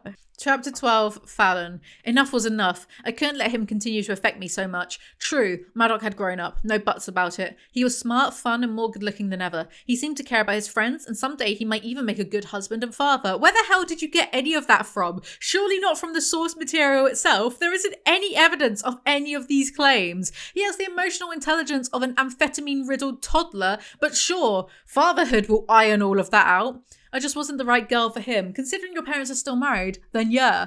Jason Carruthers cheated on his wife, constantly. Although my mother also cheated, I found that out, not that I doubted it anyway, through my preparations. If this was a Coho book, Jason would be a saint and the mother a whore for the exact same actions. Kinda goes a little bit that way at the end. Then again, if this was a Coho book, it would mean we had managed to crawl up to the 8th circle of hell. But no, here we are, down in the nevers still. Their marriage was empty and superficial, and Madoc had grown up with an innate entitlement. He knew he could do what he wanted, when he wanted, and if a girl didn't like it, another one would come along to replace her. But maybe I could change him. I swear my camera is slightly... Oh well. Just imagine I'm filming this whilst sitting on a slightly inclined hill. Yeah, Madoc and his innate entitlement, what a great role model he'll be for that young child at the lake and his future children. At this point, I really wanted to tap out. I was bored. I was fed up. My bathroom sink had been draining slowly. Like, I could have just been doing that instead of doing this. Like, I would have rather have pulled wet hair out the pipes than be doing this. I fixed my sink and I finished this. Women really can do it all. Back on the beach, and Jared asked Tate to move in with him in Chicago. In Chicago, Tate clarified with a sharp, scolding tone. He asked me to move in with him in Chicago. I told him that I want to be around for my dad more, so I'm going to Northwestern instead of Columbia. He then tells me he didn't want to go to New York anyway and wanted to stay in the area to be close to Jack's. Madoc busied himself, taking out waters from the cooler, and there was a lot of words then. There was a lot of places then. I'm not American, so it means nothing to me. I know where New York is. It's like here. Cali's here. New York's here. The rest of it, whatever. It means nothing to me. So whatever. Columbia? Where's that? That's good. It's a win-win. What's the problem? The problem is, I chimed in for Tate, then turned towards Madoc, that he wasn't communicating with her. He already had his own plans that he wasn't involved in. So did she, he argued back. But it sounds like he never wanted to go to New York. My voice got louder and I could feel Tate's and Jared's eyes on me. Now she feels like she pressured him or was making him do something he didn't want to do. Look, I'm sorry, Tate, but you've been living in rainbow sprinkle cupcake land if you actually thought that Jared Trent was going to move to New York City. New York City. People don't drive there. How's he supposed to stretch his legs? Do you even know how much it would cost to park a car there? Jared's eyes were still closed, but his chest shook with silent laughter that he was smart enough to keep to himself. Tate's jaw hung open, and not in a wow that really made sense kind of way. It was more of a one asshole I'm going to dropkick him kind of way. I couldn't tell for sure, but Madoc probably felt the heat of her fire behind her sunglasses. I held up my hand. So you're saying that his car is more important than her? I yelled at Madoc. Glorify not moving in, not getting married to, and not getting impregnated by all of these losers. God forbid Tate moves to New York and actually has good sex with random men instead of having Jared weep as he thrusts limply in her direction. Jared and Tate go home and Madoc tells Fallon that she can stay the summer. Yeah. Pussy on the premises, right? I felt the flutters in my stomach dull as I realised why he probably wanted me to stay. He shook his head. I didn't mean that. Yeah, right. Why else would he want me around? We may have had cleared up some miscommunication, but he still saw me as damaged goods. Not good enough, just like my mother had said. And I don't like him either. Even if he really did want me to stay, why would I want to suffer his company all summer? This is conflict that could be solved with one conversation. Conflict that could be solved with one conversation is the strongest form of conflict. If I wanted pussy, I could get it, Fallon. He blew me off. What a charmer. Mr. Darcy who? Then they bicker and Fallon is all, I don't want him. And then the next page, she's like, I want him. Go away. Like, I first started scripting this video almost half a year ago and then I gave up. That's how dull it is. I'm going to give up again. Jumping in the shower, washing and jumping back out took me less than 2 minutes. My hands were shaking a bit and I was blinking a lot, something I do when I'm trying not to think. I dressed in black lace panties and a pale pink vintage satin bra. Actually, it was only a bra in the sense that it covered my breasts, but there was no support. It was loose like a slip that had been cut off right under the boob area. Madoc was going to love it. Not only was it sexy, but it was user-friendly lingerie. He didn't need to remove it to get his hands where he wanted them. Because why? This is why I'm going to give up. Why is this a real published novel about 18-year-olds sold in Waterstones? Anyway, she waits on his bed for him. I was afraid for a moment, afraid I'd overstep my bounds by coming in here after him, even though he'd invaded my space numerous times. But then I looked down. The bulge under his towel was growing. I fisted my fingers.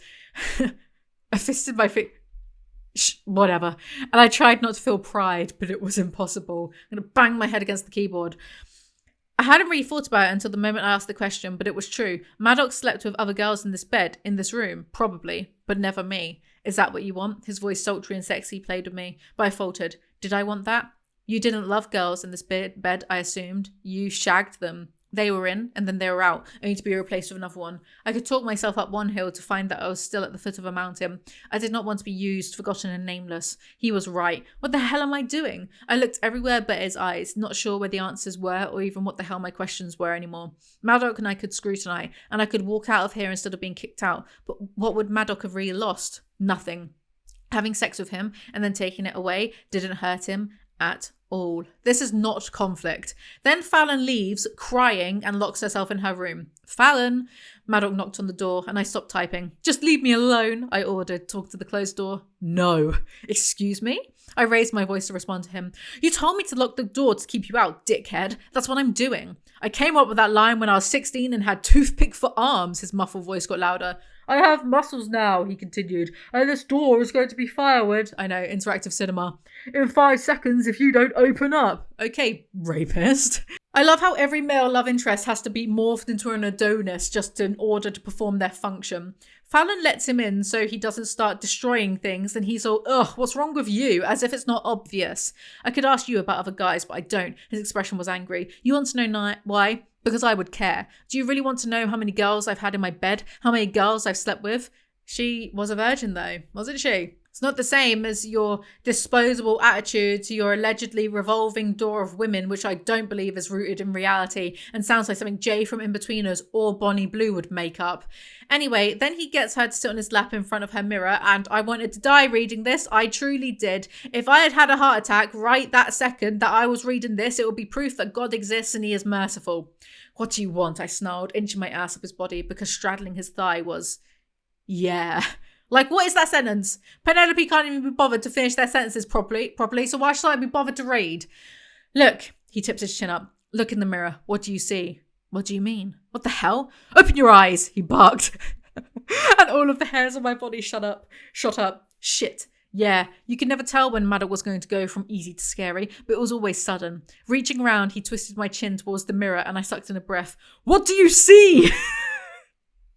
He said calmly. He shouted. You and me, I blurted. Madoc and Fallon. My heart was racing. Serial killer. Nightmare fuel. It is sweet, however, how she can never tell what he's going to do next and has to live with constant anxiety of being yelled at. Again, he's going to be a great dad. I see everything I want for as long as I have it, he continued. I see a woman that wears the cutest little scowl like she's 2 years old and was just told she couldn't have candy. I see a guy that went and got a Apadravya piercing because he wanted to live in her world for even a little while. It's a genital piercing. The dichotomy between the infantilization of women and the adult penis piercing of men. I see a beautiful woman with a knockout body and the guy she drives insane with wanting her. His hand moved to my neck, stroking up and down. I see 1,000 nights of kitchen counters, showers, pools and couches where he's going to shag her till she screams. He lowered his voice to a whisper. I see her eyes and how they look when she finishes. My breasts hardened and I had to start sucking in air. Opening my eyes, I could see his blue ones shining like crystals watching me. I see the guy that went so crazy when she left that he tore all of the shit off his walls, thinking she hated him. My face cracked and my eyes watered. The lump in my throat had grown too big for me to swallow around. Madoc, I see, he cut me off, trailing his hand over my stomach and onto my lacy top. The body he sucked rain off of last night and he wants in his mouth right now because, baby, you are torturing him. I just had nails and a chalkboard reading that. I fully had my hands grasping my head in dismay before laughing at how awful and cringy the writing is. I'm aging prematurely from scrunching my face up so much reading this. Also, nothing about what he likes about her, it's like specifically, just that she's got a good body and he wants to bang it. His lips. Oh my God. His lips. He's a teenager. Grow up. God damn, look at you. His breathless voice made my sex clench. I'm clenching. Also, I forgot to say in this video, but I want to do a little CTA, a little call to action. You know how, I know this is rogue, just bear with me, but you know how Andrew Tate got infinitely more popular because he had his little pyramid scheme, Tate University thing going on, and he financially compensated people who would get sign-ups via referral, and so these people all made lots of videos and then tried to get people to sign up and just big pyramid scheme. But that's why he exploded all over TikTok and Instagram and maybe Facebook, who knows? Because people were making memes of stuff that he'd said and uploading it. Now, I'm not going to financially compensate anyone, but I just think if someone like him can do it that way, my CTA is I would like people to make memes or silly Alizee mindset edits, right? You know that dumb stuff, yeah? And flood them all over TikTok so I get infinitely popular and can travel around in private jets and avoid lawmakers. Kidding on the last one. But I just think it'll be funny. Imagine someone seeing I'm clenching out of context. Anyway, just food for thought, just sowing seeds and seeing what grows. I opened my eyes, seeing what he saw. A young woman in lingerie sitting on a man's lap. I like how the text keeps insisting, no, they are man and woman, adults, instead of teens of barely illegal age. Keep Bonnie Blue away from them. Snuggling my head into his, I kept my eyes on him in the mirror as I reached down and slipped my hand inside my panties. His eyes became sharp as needles as he watched me. I spread my legs and gently ran my fingers up and down my heat. I'm going to get demonetized for this. Watching him, watching me. Penelope, at this point, just direct porn. His body needed me, and I throbbed. I wanted to tell him that I didn't hate him, that I thought about him, that I was sorry, but the words wouldn't come. What are you sorry for? Are we still pretending there's some sort of emotional conflict or divide between the two of them? Then he starts finger blasting her.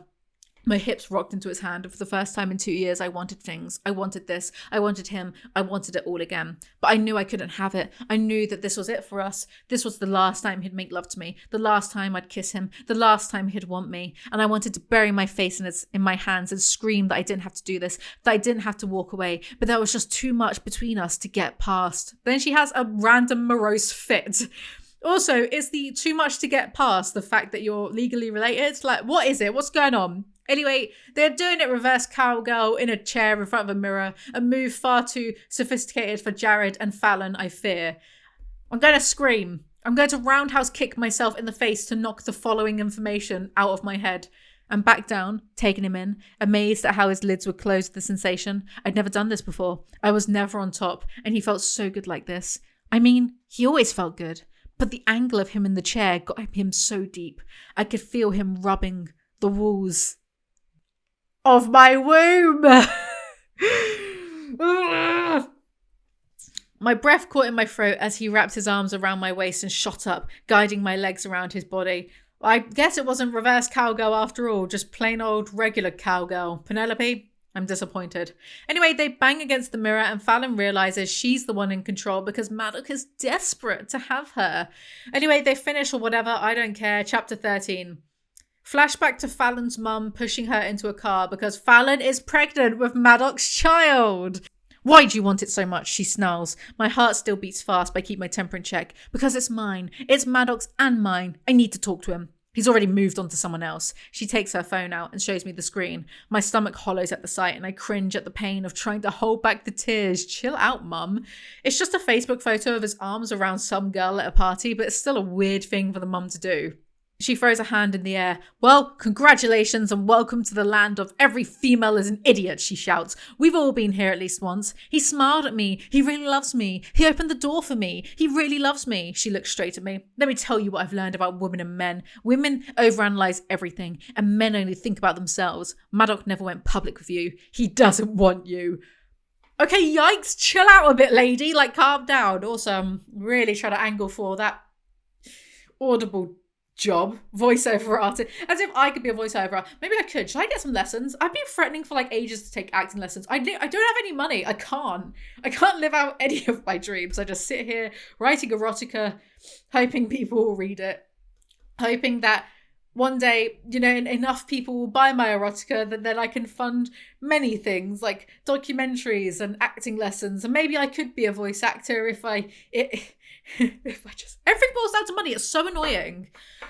Someone take pity on me, please. Someone give me £1 million to fund Alizee dreams, ambitions, and ideas. Pretty please. I'm so done with being broke all the time. In this lifetime, Moyo says that on TikTok. He says, I tell you guys, in this lifetime, have money. But he's spending it on business class flights around the world. I would spend it going back into my career. If there's any millionaires watching this, Elon Musk, if you have a humiliation kink along with a breeding fetish, please send me £1 million on PayPal and then I'll make a documentary on how pathetic you are. Please, someone please help me out. Anyway, flashback / dream over and she wakes up next to Madoc in bed. His hair had been wet from his shower and after all of our activity, it dried in a mess. It stuck up in 20 different directions and made him look younger. I'm sure the thought of that gets Penelope excited. They can always be younger. The tattoo on his back had thrown me for a loop whenever I'd caught sight of it during the past 2 days. I'd always immediately think it was my name. I wondered what the word fallen meant, but I also knew I would never ask. Is this the bad boy equivalent of journaling? Instead of getting those thoughts out in a healthy way, just getting a shit cryptic tattoo. Her father texts her about releasing something, so she says to send it to Caruthers, and then Fallon texts Madoc's father and says to meet in his office. She goes to said office. I looked at Jason, looking so much like his son will in 30 years, and I hated them all over again.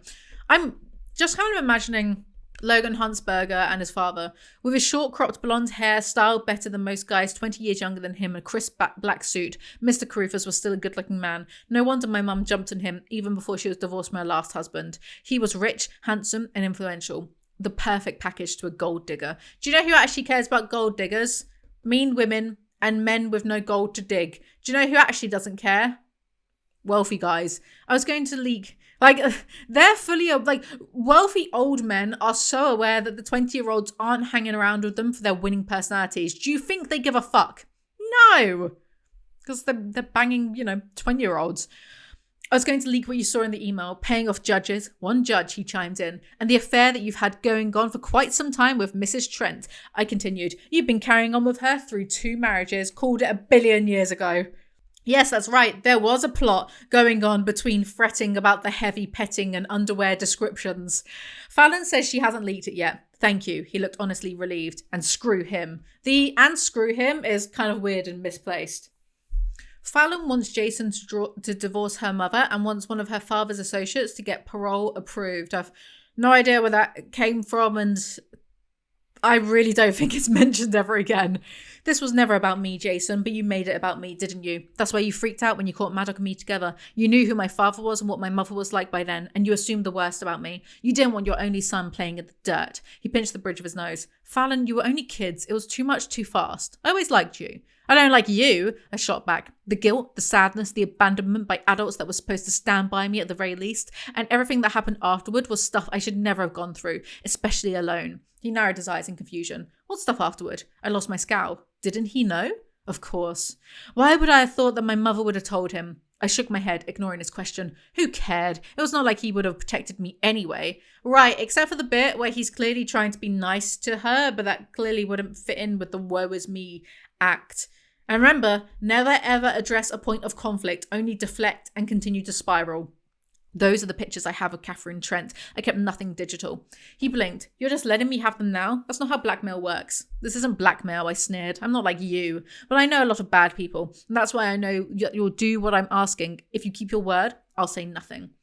Yeah, he knew who my father was and the kind of people I knew through him. I would never have used them to hurt anyone, but he didn't know that. What is going on? You can't crash land a semblance of a plot 35% into a story and expect me to suddenly pay attention in between all the pathetic teenage lovemaking.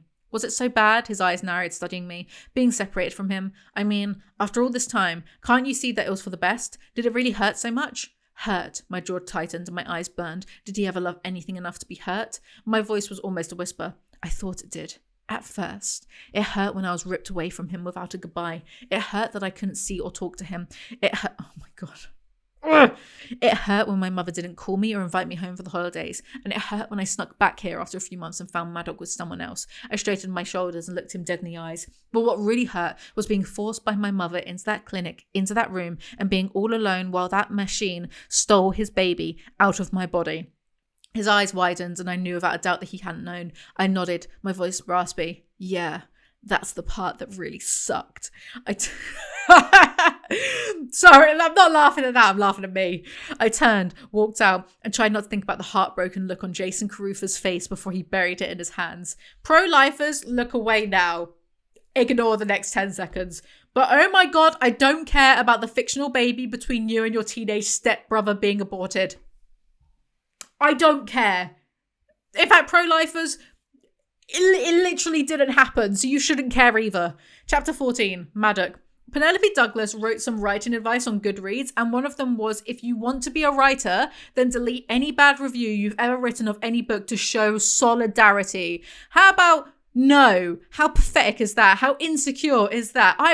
My God, I am a Chad amongst writers. I'm literally out here bashing other people's work. And I've got my own stuff up. They can all give me 1 star on Goodreads. I don't give a fuck. I'm funnier than them. I know I'm better than this. Seriously, it's not... Yes, it's a skill set to be able to write and write well and do it professionally. Sure. But it's not like suddenly writing and publishing publishing don't mean anything anymore, seeing as Coho is published, and Waterstones are reputable houses. But like, many people can. Why should I respect authors who don't deserve it just by merit of them having completed and put up a book? Do you know how much toxic, like, manosphere, red pill self-help books that there are up, including one by our, YouTube's favourite philosopher, Mark Manson. He tricked me for what I didn't know this either. Mark Manson has a book that basically enables rape culture. The advice at the end of this dating book, one of his older ones, is basically, if a woman says no, keep pushing. Like, it literally says that in the book, right? And that's published. So, like, what? Because he's published stuff, and because, like, I've also self-published, let's be real, I've also self-published stuff, I should not say anything bad about the bullshit that he's written. That's not how it works, Penelope. Like, you're not free from people. No one is above being criticised. Like, I could get criticised. I wouldn't give a shit. Like, if Penelope and Coho turned around and started critiquing and criticising my work and everything I said and did, I wouldn't care. Why should I? I don't respect them as people. Now, if Slavoj Žižek turned around and was like, what is this? Why is Piers Morgan? Is that offensive? That's how he talks. Why is Piers Morgan shagging sausage? Is it offensive? Does anyway. Do you know what? No, he wouldn't care. I know my man Slavoj would not care about me doing that, so it's fine. He can make fun of my ex. I'm not making fun. I love him. I literally love him. I wish he was my granddad. Wait, is that rude? Granddad. I wish he was one of my dads. Fine. If he was like, why is Piers Morgan, I'm doing the same cadence subconsciously, shagging a sausage roll, I would take it from him. I would, or if Big Stephen King was like, what is this garbage, dude? Do better. I'd be like, do you know what, mate? Okay, maybe I will. Anyway, I'm off track. Let's continue. Addie wakes Madoc up from Fallon's bed and Mr. Carruthers wants to see him. Carruthers is drinking in the morning and tells him that Fallon is gone. Good. This means the book's over and we can all... Oh, it keeps going? Lame.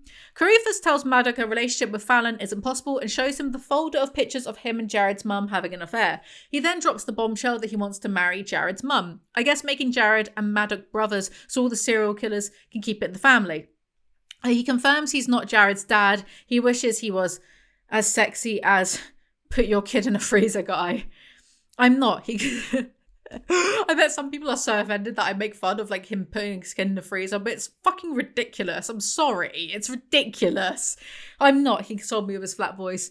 This is all so much more complicated than you realise, but I want you to know that although Fallon came back here with ulterior motives, I don't think she wanted to hurt you. She could have gone to the media with what she has on me. It would have hurt this family. I stared at the pictures, my breath getting shallower, faster, my face warming with anger. She's very angry, he continued softly as if thinking out loud. But she didn't go to the media, Madoc. She didn't want to cause you any pain. Stop trying to protect me, I bit out, sitting in the chair again. If she came back to blackmail my dad, then everything else was a lie. The last line made me roll my eyes so hard.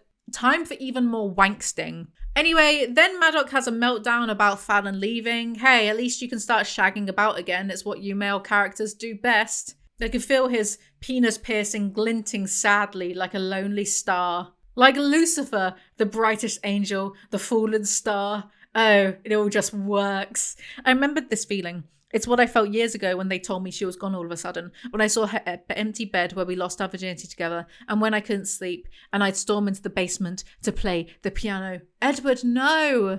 Carruthers says he's going to send Madoc to Notre Dame early. What? To live in a bell tower with only gargoyles for company? Sounds about right, to be honest. It was all a lie, but then what did I expect? We screwed. It's not like we ever talked about shit or had a date or anything in common. There were other women to give me what she did. All women are just interchangeable vaginas. And I've lost count of how many times they've done a 180 in this story. Who reads this and is hooked? This is like dangling keys in front of a cat. I didn't care why I was mad. Hell, I wasn't even sure why I was mad. I just knew I had to take it out on someone. Drywalls, beware. I jumped in my car and sped over to Jared's house, knowing I wouldn't get pulled over. Cops never pulled me over. A perk of being my father's son. Check your privilege, mate. What an unbearable tosser. My sweaty palm strangled the steering wheel as I jacked up Linkin Park's Numb. Much deep, so meaningfuls. Anyway, he confronts Jared and starts yelling in front of Tate and her dad. Jared met me halfway. Your slut of a mother has been sleeping with my dad for years, I snarled. I'm going to go to London in a bit. Maybe I'll get a Greg's sausage roll on the way.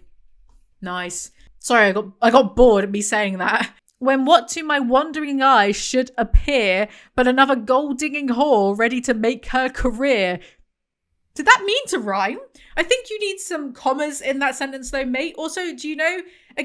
Again, I've already said, do you know who doesn't care about gold diggers? Wealthy men. Jared punches him, fair enough, and then they start scrapping. It's the irresistible douche meets the immovable bellend. Stop, I heard Tate yell. Jax, do something. Jax? Oh yeah, he lived here. Why? I heard him asked. I hate any mention of Jax so much that even this wound me up, but Jax is also canonically a serial killer, so he probably shouldn't get involved in any fist fights. Tate's dad chucks water over them both so they cool off all the sexual tension and tells them to grow up, basically. Yeah, I forgot about that part. Jared and Jax were already my brothers as far as I was concerned. But having our families connected like that might also be pretty cool. Unless the marriage didn't work out, which with my father's history was damn well possible. But on the other hand, his marriage has probably failed because of his affair with Jared's mum. Now that they could be together, it might be forever. Damn, Jared's mum has got that magic puss. So why was I screwing up my life for a chick I didn't even love? Wait, who didn't even deserve my attention? No one deserves your attention. Your attention is a net negative. Go cry over your piano, wanker of the opera. I could understand Jared losing control of himself for Tate. She was a good girl, and she fought for him. Good girl, aka virgin. But Fallon wasn't Tate. She wasn't even in the same league. Bro, do you like Tate? Is that what this is? He and Jared make up and go their merry way. Chapter 15, Fallon. I've been to London, but... it's now several hours later. My makeup still looks good. So I figured, well, I might as well do this, but I'm in a very bad mood because I really wanted a sweet treat today and I didn't get one.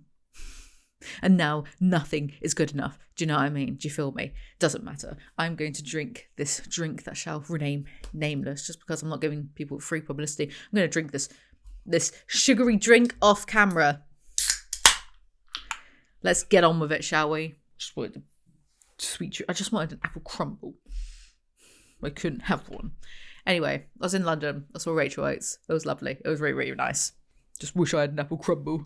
There was just no time. There was no time. But then there was an issue with my train. I should have just got a sweet treat from the station whilst I had the chance. And now I don't because I'm out in the sticks.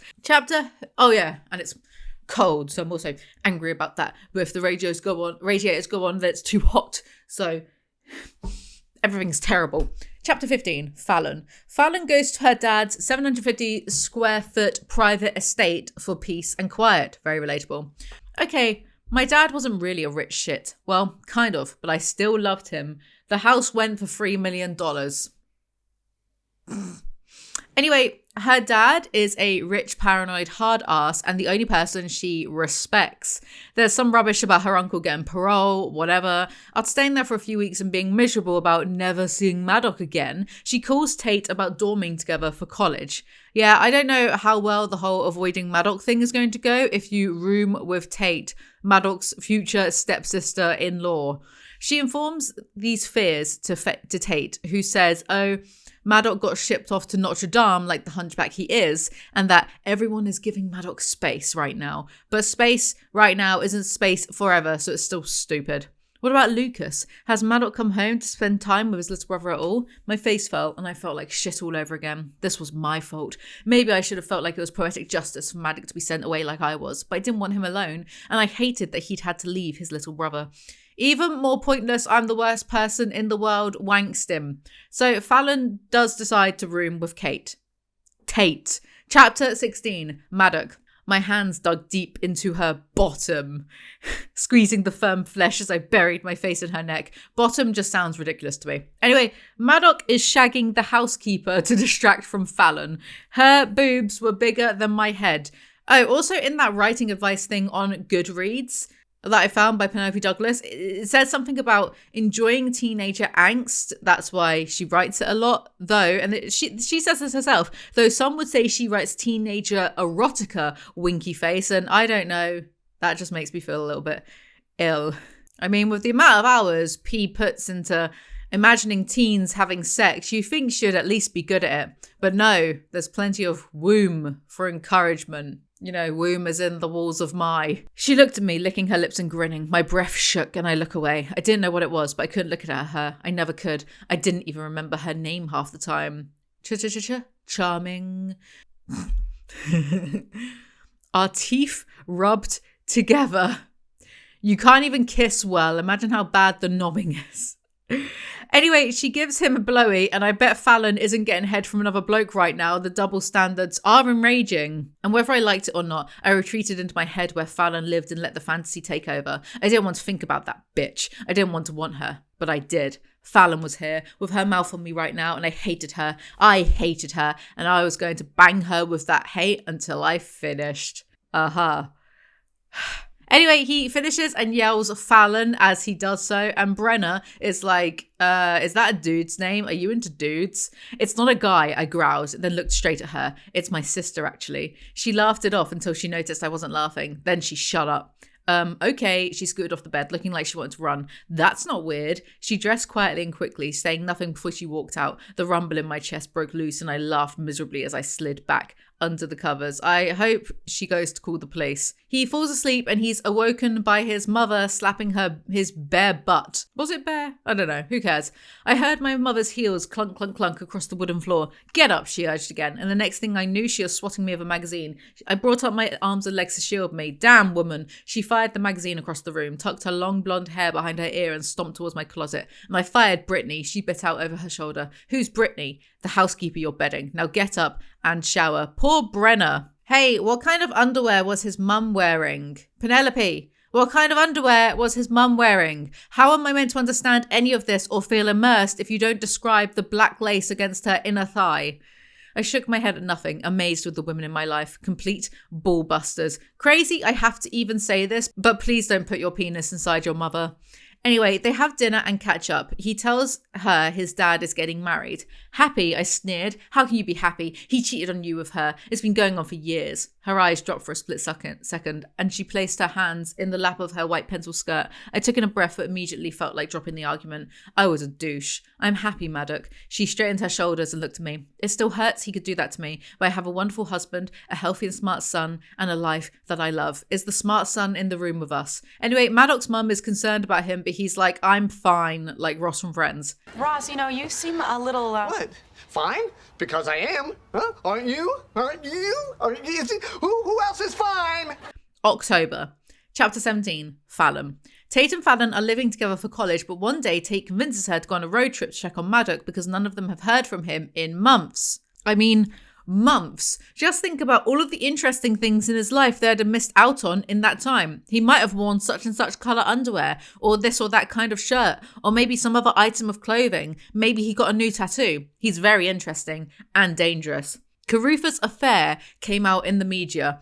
Isn't he a lawyer? I've kind of forgotten what he does, but why would they care? It was foolish to even think Madoc would be upset about me leaving him without a goodbye. It's not like we had a relationship. How contrived, though I can imagine little dweebs reading this, being like, oh my god, no, Fallon, he loves you. That's the opposite of the truth. Oh my god. They should use these books as a secret test for who is and isn't allowed to vote or breed. So, what did you think of the book? OMG, I loved it. Here, drink this. I shouldn't be in this car, but it was too late now. I could act like I was hiding and embarrassed or like I belonged there. He got bamboozled? Well, so did I. Taking out my brush, I teased my hair to make it messier and touched up my makeup in the mirror. My black eyeshadow still looked good, but I needed more mascara and some clear lip gloss. Addie once gave me great advice about makeup. It's not supposed to make you pretty. It's supposed to make you prettier. Translation, less is more. I added to my eyes to make them pop because they were my best feature, but I usually left the rest alone. Well, thank God she's effortlessly attractive and doesn't need contour or blush or highlighter or skin tint or foundation or whatever. Some girl turns up and tells them Madoc is on a soccer team now and he's at a game. He's gone jock, not rock. And I'm sure this is the highest level of betrayal for Jared et al. And Fallon overhears Madoc has a new girlfriend. Oh, the drama, non-stop. Also, the pick-me energy is so real because it's always the men shagging about in these books and never the FMCs, but somehow the chaste and pure FMCs have the most special vagina, so these man slags settle down with them ultimately, once they've got a few more out of their system. Fallon storms off in a huff and Tate I can't say Tate today. Tate, not Gate, not Kate. Tate guesses that her and Madoc were sleeping together. Yeah, well, I jumped in. That's not true love, Tate. For him, anyway. You don't love him. You just won't let yourself meet men who you aren't in direct proximity to. Chapter 18, Madoc. Madoc meets with Jared, Jax, and Tate punches him for worrying them. Fair enough. I nodded sarcastically. How?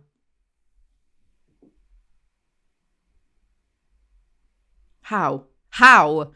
He cries about how his besties have all been hanging out with Fallon, even though he's the one that's been ignoring all of them. I barely heard them, the anger pouring in and out of my lungs. Now, where have I heard that term several times before? Madoc goes off to find Fallon to presumably fuck her into submission because she has zero self-respect. Fallon is somewhere called the Grotto. The Grotto was a landmark in Notre Dame and a reproduction of the French shrine where the Virgin Mary appeared to Saint Bernadette in the 1800s. For believers and non-believers, it was a beautiful spot on campus where people went to pray, meditate, think, or just be quiet for a while. Well, I hope they have an inappropriate fight in this place of worship. People came here to pray. A few individuals were kneeling before the fence separating them from the shrine right now. I couldn't yell at her here. Damn. Hey, now, don't let that stop you. You know, she started, turning her face to the side. It's inappropriate for you to stare at my ass here. The couple praying looked over at her and then to me and back down to their hands. Yeah, pray for us. But it's the only nice thing about you, little sister. The couple's gasp made me want to laugh, and they got up, the woman glaring at me as they walked off. I tightened my jaw, not wanting to admit that this was the first time I genuinely laughed in a while. Well, it took them less than a page for them to start making a scene. I imagine that couple were praying for a loved one in hospital, but these two contaminated the environment with their insufferable bullshit. Madoc tells us he doesn't have a girlfriend, but he does have a friends with benefits, of course, just in case for a second we thought he wasn't boning. I stared at her mouth and the glint of silver I saw from her tongue. She put her tongue ring back in. The muscles on the inside of my leg twitched because I wanted to touch her. I wanted to feel her tongue. I wanted to feel the ball on it dragging across my skin. The sex lives of these teenagers sure is realistic. Signaled the end of the conversation. The mood was dead and I was angrier than a mother flipper. I was pissed off and elated at the same time. There was stuff we weren't saying and fights we weren't having. She thought she could nip this in the bud with a tiny little bow and walk away, but I wasn't done. Grow up, go to school, get a job. The forced drama in this is giving me a cramp. I wanted to come at her again and again until she came undone. I wanted her screaming and crying. I wanted to chip away this tough little act until she was red with anger and sobbing miserably. I wanted her broken. And then I wanted her shivering and grabbing for me in needs. That is haunting. He's the perfect teen to mentor young children. Fallon tells Madoc she's going to leave because no point in her being there. Walking past her, I picked my cell phone out of my upper pocket and dialed Jax. What? He answered. Pull the plug on Tate's throttle body, I ordered. Why? Because if you don't, I'm going to tell everyone where you disappear to on your long nights out. Oh, we never found out about this. My threat wasn't empty. I probably should have just told Jared when I'd found out last spring. It was abusive when Edward Cullen did this to Bella's truck in Eclipse, but my God, how I would choose Edward in a heartbeat, a literal serial killer, over this pathetic little want-to-be serial killer. Also, the last line, it's clearly something we're going to have to discover in Jax's POV book because we don't discover what it is here. So annoying. I'm going to have to cover that one too, aren't I? Chapter 19, Fallon. At St. Joe's, I read Dante's Inferno. No, you didn't. Madoc didn't want me along. He joked that I'd fit in better in one of the community college parties. Why? Is this some sort of classism I'm not understanding? I'm not American? Community college? Like Community's the TV show? So he is being classist. Got it. So I flipped him off, went upstairs to my room and shredded the shit out of the back of my DC skating t-shirt and applied a hell of a lot more makeup than I'd wanted. To hell with him. He didn't think I'd fit him. Baby, I always fit. Who talks like this? Who thinks like this? My jeans were tight, so my t-shirt showed off my back with the 20 or so slits running across it, and my hair and makeup broadcasted that I was damn well looking for a good time. This really is My Immortal, but with fewer grammatical issues. Some dude flirts with Fallon a bit at the bar, and then she notices a girl with Madoc. Her long dark hair hung in big curls down over her breasts, and she had tan-toned arms that looked great in a loose green tank top that showed off the black lace bra underneath. She was definitely dressed in a slutty sexy way, yet was completely expensive and stylish, whereas I probably just looked slutty. Get real problems. So Jared is in the ROTC and offers a training program for a college scholarship in exchange for military service. As if this psychopath needs access to weapons. You know you're going to be apart, like a lot. Madoc's tone was far from friendly and his expression was stern. And his sexy ass is going to be in the jungle or on a ship for 6 months out of the year away from you. You okay with that? He spoke to Tate. Not sure whether to say something about how some military men, pillage local villages in other countries. I'm sure that wouldn't apply to Jared, though. I'll get you a vibrator, Tate, Madoc offered. Or I could just come over, to check on you when he's away. I don't understand any of these friendships. Am I out of touch? No. It's Penelope Douglas who is wrong. The guy from the bar comes over to flirt with Fallon in front of Madoc. Her mother likes young guys, Madoc chimed in again, and her father kills people for a living. Okay, not really exaggerated. My mother liked young guys, but my father didn't set out to kill anyone. If you crossed him, you knew what to expect. How do we always skip past Fallon's obvious drug lord father? I want to read that story. Fallon's also pretty easy, Madoc said in a husky voice. I glared at him, fire burning in my eyes, while Aidan cleared his throat. I'm going to kill him. Easy on the eyes, that is, he specified. I stood up, grabbing one of the unemptied shot glasses on the table. Oh, Madoc, you didn't tell him the best part. I can sing. And then she gets up to do karaoke at the bar. What is this book? It is so stupid on every single page. She sings La La by Ashley Simpson, which I had to YouTube to listen to. Okay. I'm not convinced that this book isn't a huge joke. What if Penelope has just been trolling us this whole time? I would kind of respect it. Jax watched me too, even though he had a waitress desperately trying to get his attention by bending down his side to talk to him. I could see her cleavage from here. No, she didn't. These women aren't falling over themselves for these stupid teenage boys. Jax is 17. No, they're not. It's like every supernatural teen show where someone causes havoc with a love potion or spell and all the women chase the guy, except it's all three of these morons and it's every single woman on earth. Madoc is too busy snogging a girl to pay attention to Fallon being an idiot. You can dress me up in diamonds, I sang. I thought you weren't allowed to have song lyrics in books because of copyright infringement. Am I wrong? Tate gets up and joins in the song with her, probably because she wanted some attention too. Tate hooked an arm around my neck and whispered, he didn't take his eyes off you the whole time. Can't even do fun karaoke without validation from a man. Oh my god, this is mean. I know who would be the perfect person to play Fallon. Tara Yummy. Yeah, I know who that is. Yeah, I know people. Aidan emerged from the crowd on the dance floor and placed a hand on my hip. I stiffened as he leaned in to speak in my ear. Steady on, mate, you've known her for 5 minutes. She and Aidan then slow danced to Green Day's 21 Guns. How do you know Madoc? I asked. We're on the same team together. His thumb was rubbing strokes on my back. Although he's on fast track, he'll probably be captain next year, he said, not looking particularly pleased. Captain by sophomore year? He's that good? I asked. I'd never seen Madoc play soccer. No, he's just that connected, he shot back. Madoc doesn't have to earn a whole lot on his own. My hard eyes fell, and I was a little pissed. I could say Madoc was an entitled little prince with the hard path of life freshly paved for him, but for some reason I felt the need to defend him. I'd been there when he'd quit piano and started studying cars instead. He worked hard, read a lot, and tinkered for hours to learn his way around a garage. Madoc put in the muscle when he cared and pushed things away when he didn't. His name may have got him on the team, but he wouldn't play if he didn't want to, and he wouldn't play if he didn't know he was an asset. Blow it out your arse, Fallon, no one cares. Also, of course he's the star player. Of course he is. Anyway, Aidan starts fingering Fallon's holy t-shirt, and then Madoc appears, gets mad, threatens Aidan, then demands that Fallon dance with him instead. Everything about him, the shade of his eyes, the muscles I felt under his shirt, the way I already knew how his body moved when it loved. Yeah, right. Everything about him drew me in. This is the way pick-me girls justify waiting for slaggy men, by the way. Like, these men screw other girls, but they make love to them when it's all the same thing. You have someone here with you, Madoc, I said quietly. Why are you dancing with me? He brought one hand up, holding the side of my face with a firm hand and kneading his fingers into the back of my neck. You asked too many questions, he spat out, an angry tone to his voice. And jerking my body into this, he slammed his mouth down on mine. Madoc? I didn't say the name out aloud, but I think I may have groaned it, but otherwise I instantly stilled. And then I was his. A shudder ran through me, and I felt, the dampness between my legs immediately. Penelope's been reading fanfictions. His heat on my lips made me hungry. He sucked in a breath and whispered, because I like the way you taste, okay? Chilling. Anyway, they furiously kiss for pages, and then Madoc stops and ditches her. Chapter 20, Madoc. Madoc did all of that just so he could be the one to dramatically leave for once. Madoc dates Ashton Spell Ashtyn.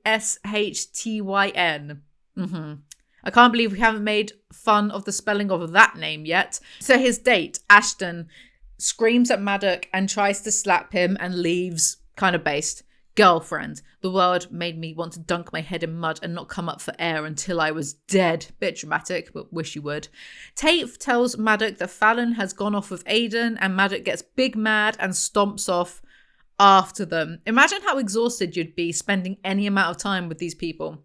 To the left, there was nothing but darkness. To the right was the strip of college bars where he would have taken her. I turned left first. Aiden wasn't a creeper. I had no reason to suspect that he'd lure her somewhere quiet and try anything. But it felt like the better option to make sure before I searched the populated and somewhat safer public bars. Huge, coming from someone friends with sexual predators Jax and Jared. Nobody molests my sister but me. I was mad at Caruthers. I don't get mad. Yeah, cut to him crying over his piano, blaming all the women for his problems. Like Jack the Ripper, he finally finds his victim, Fallon, alone. Madoc realizes Tate lied about Aiden to get him to follow Fallon because he's that predictable. Realizing I'd been set up, and even more aggravated that Tate allowed Fallon to walk through town by herself in the dark, I choose the dark over 5 minutes with Jared, Jax, and Madoc. Hey, I brushed off the sting of her words with a casual smile. I moved on. It wasn't hard, just like you did in Chicago, I'm sure. I swerved in her path and cut her off, staring down at her as she tightened every muscle in her face. With as easily as you open your legs for me, I continued, I'm sure you're having a great time in college. Yes, readers, the love of your life should always slut-shame you whenever you get into a fight. Their married life would necessitate one of them pretending to storm out of the house at least once a week so the other can chase and yell at them. She punches him in the mouth. Good. Next time, do it to the temple and make it a one-hit kill. And then save Tate from Jared and run away together. I hate you, she screamed, but the flutters in my stomach turned to amusement that I couldn't hold back. I burst out laughing and she went wild. Again, this is someone deemed fit enough to mentor a child. She landed on top of me, but I quickly rolled us over, straddling her. She didn't cry out, thank goodness, only wiggled and shot me with bullets from her eyes. God help me if a police officer stumbled this way, though. This banter, quotation, was something most people wouldn't understand. I wasn't going to hurt her. I just wanted her attention. That's not going to hold up in court. What did I say wrong? I teased, feeling the fast rise and fall of her breasts against my chest. You're not having fun at college, or you're mad that I called it. Don't be ashamed for spreading yourself around, Fallon. It's genetic. You're your mother's daughter, after all.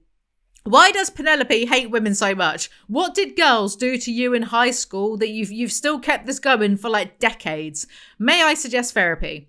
I will say though, for the audibly illiterate chomping at the bit to comment rubbish right now, this dialogue would actually be fine if he was the villain, not the one true love of the FMC. And then she screamed, I've never been with anyone but you, asshole. And I stopped. Everything stopped. The air left me. My face fell. I didn't care that my heart pounded like a baseball bat across my chest. What the hell did she just say? I narrowed my eyes, studying her. She sucked in air through her teeth, glaring at me like she wanted to tear me apart. No one, she growled. Now get off me before I scream. I couldn't believe it. In the 2 years that we were apart, there was no one else, I questioned, still hovering over her. There will be. Her threatening whisper sounds scarier than her shouts. I'm going to make you a distant memory. I narrowed my eyes at her challenge, and whether I understood it or not, my penis started to swell as well. Maybe it was the position we were in, the heat of battle, or the need to break her down, but I wanted to touch her hard. Seriously, Penelope, what is up? This is twice in the same series you've had a girl be like this, and I'm pretty sure Casey only ever slept with Liam, who kept cheating on her too. So what's going on, mate? Did your husband used to shag about before being with you, and he's your one and only? I'm going to change my tone of voice. I'm actually trying to not be a dick here. I'm genuinely just curious because this obsession with the women remaining, quotations, pure and putting up with the most emotionally abusive and sometimes physically abusive and sexually abusive behavior from these men is genuinely troubling. It also reinforces the false idea that women can't separate sex from love and don't deserve to have sex for fun or can't have sex for fun. You know, because apparently, well, dolphins can have sex for fun, but human women can't. Men can, but women can't. It's just stupid. You've always wanted me. You know why? Because I don't try to kill your demons. I run with them. What? They start kissing. Of course, she has zero self-respect. If she did respect herself, she'd kick him in the nuts and find someone actually decent to bang, and then she'd realise Madoc is nothing. She just didn't have anything else to compare him to before. Anyway, there's even more pages about his stiffening member and her tongue piercing. And again, Penelope Douglas was in her 40s writing about a just out of high schooler teen doing this. Teens. But hearing that she'd only ever been with me had made me feel a ton of different things I couldn't analyse right now. I knew that I wanted to be her first with everything now. I wasn't worried about her comparing me to other guys. I was only worried about living up to her fantasies. You've already had sex. What other firsts are there? How can I say this? I've been demonetised. Butt stuff? Other butt stuff? Use your imagination. Or are we not actually spicy enough to include that type of thing? But hey, at least it's there for us to see. He admits he's terrified of being compared to other men.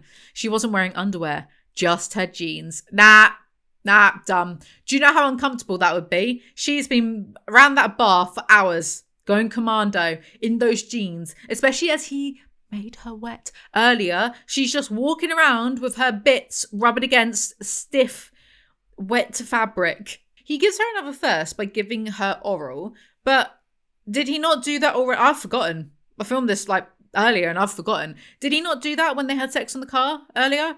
I could go back and check, but I just don't really hate myself that much. Anyway, if this is actually the first time he's ever given her head, then he's confirmed to be a terrible, selfish bang. Anyway, they are doing this in a random park in the middle of October.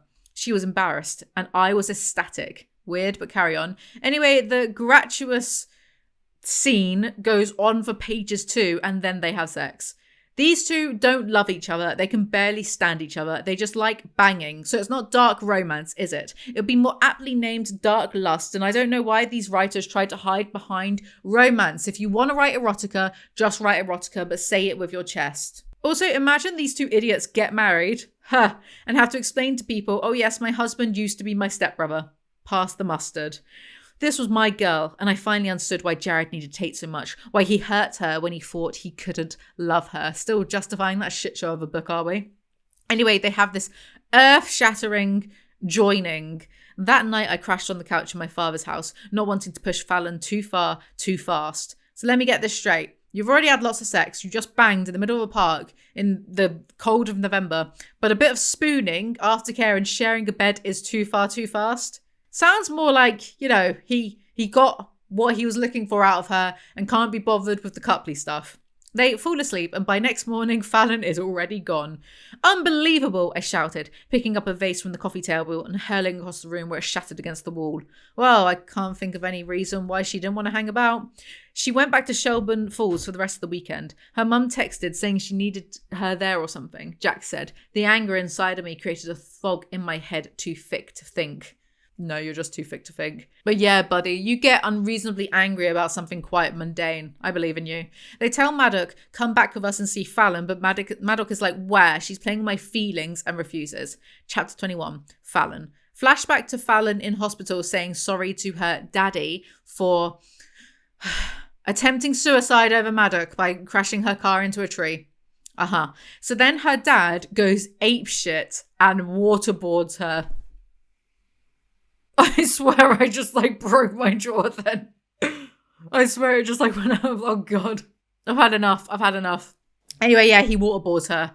You think I'm joking? I'm going to read all of it. I finally snuck back to Shelburne Falls, only to find Madoc had definitely moved on like my mum had said. He wasn't dwelling on me one bit. The only thing on his mind was the girl with her head between his legs. Backing away, I had run out of the house and jumped back in my father's car that I had stolen. Now here I was, 3 days later with lacerations on my arms and a sharp ache in my chest. I suck in a breath and stiffen as my father rips the blanket and sheet off of me, sending them flying to the floor. Daddy, what are you doing? I cry. Sorry. Noticing his fierce green eyes. He yanks me from the bed, squeezing my upper arm so hard that the skin stings. Ow, Daddy! I wail. Don't cut that. Limping across the floor as he drags me into the bathroom. My arm feels outstretched, like any minute he'll yank it from the socket. What is he doing? I watch as he plugs up the bathroom sink and begins filling it with water. The fingers of his other hand dig into the flesh of my arm and I begin hyperventilating. He pulls my arm hard, yanking me closer as he yells, "Who are you?" Tears spill over and I sob, "Your daughter." Wrong answer. And he grabs the back of my neck and forces my face into the filled sink. "No!" I gasp and suck in unwanted water as my head is forced under. I slam both hands on each side of the sink to push back against his hand, but he's too strong. I shake my head, my slippery hands sliding out from under me as I struggle against him. The water is in my nose and I squeeze my eyes shut against the burn. Suddenly, I'm yanked out of the water. "Daddy, stop it!" I cough and splutter, water dripping from my ratty tendrils and chin. His voice thunders around me. "You want to die, Fallon?" He jerks my head in anger. "That's why you did this, right?" "No!" I rush out before he slams my head back into the water, cutting off my air supply. I barely have time to think or prepare myself. My mind turns black as I wail into the shallow depth. My father won't kill me, I tell myself, but I'm hurting. The insides of my forearms sting and I think my cuts are bleeding again. He yanks me back up and I reach behind myself and grab his hand at the back of my head as I sob. "Who are you?" he bellows again. "Your daughter." My body shakes with fear. "Daddy, stop it. I'm your daughter." I'm crying and shivering, the front of my nightgown dripping water down my legs. He growls close to my ear. "You're not my daughter. My daughter doesn't give up. There were no skid marks on the street, Fallon. You crashed into the tree on purpose." I shake my head against his grasp. No, I didn't. I didn't hit it on purpose." My mouth fills with thick saliva and my eyes squeeze shut, remembering leaving Madoc's house and hiding out at my father's place near Chicago. I take him one of his cars and, no, I didn't try to hit the tree. My body shook and my throat filled with pain. I just let go of the wheel. Oh my God. I steal air as fast as I can and whimper as I cry. What the hell has happened to me? I stumble as my father throws my back into the wall next to the sink. Before I even have a chance to straighten myself, his hand comes across my face with a loud slap and I wince at the sting travelling down my neck. "Stop it!" I rage against the blur in my eyes. He grabs me by the shoulders and pins me against the wall again and I cry out. "Make me," he challenges. My fist slams against his chest and I heave my whole body into the push. "Stop it!" So this is fine, because it makes Fallon tougher, but Jared's dad putting Jax into the freezer is abuse. Right. "Don't you think that it gutted me when your mother took you away?" he asks, his eyes heartbroken. "I punched every wall in the goddamn house, Fallon. No wall is safe from any of these characters. You don't get to give up. You don't get to quit," he yells. "There will be other loves and other babies," he growls. Is this guy actually just me? Anyway, he successfully waterboards the female hysteria out of her. I just didn't expect Madoc to still affect me. He wanted me. I knew it. I felt it. But why? What did I ever really do to deserve him? He'd been faithful to me when we were 16. Of that, I was pretty certain. I couldn't hate him anymore for looking for a good time when he thought I'd willingly left him. Wait, how does she think that Madoc is too good for her? What on earth has he ever done to receive such praise? Maybe it's because the only other man in her life did just waterboard her, so that's the only way in which Madoc can be put in anything like a flattering light. Madoc was better off without me. Our relationship started off in the wrong place to begin with. We had nowhere left to grow. He didn't know me or what interested me. We talked about nothing. Exactly, no talking, just sex. Lust, not love. And not a single thing about that, by the way, will change for the entire novel, despite them insisting, between fretting and yelling, that they're the strongest, bravest, most incredible person they've ever known. It doesn't matter who says this to whom, because they don't have characters, and the plot means whatever it wants to mean at any given time. I turned up Far From Home by Five Finger Death Punch. Is this symbolism?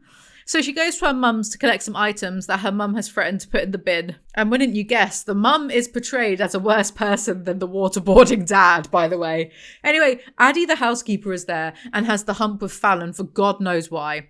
I didn't have to tell her what I was sorry about. Nothing escaped her notice in this house. And I knew she knew that the divorce mess was my fault. That Madoc being sent away was my fault. Yes, I am, I assured her. I never meant for this to happen. And that was the truth. I'd wanted to be the one to leave Madoc, and I'd wanted Jason and my mother to feel the pinch, but I didn't know my mother would fight the divorce so hard or that Madoc would be caught in the middle. The truth is, I hadn't thought of Addie at all. God, I don't care. Also, the divorce mess is the parents' fault for continuously cheating on each other anyway. Can we have a character that isn't a martyr over the most boring issues, please?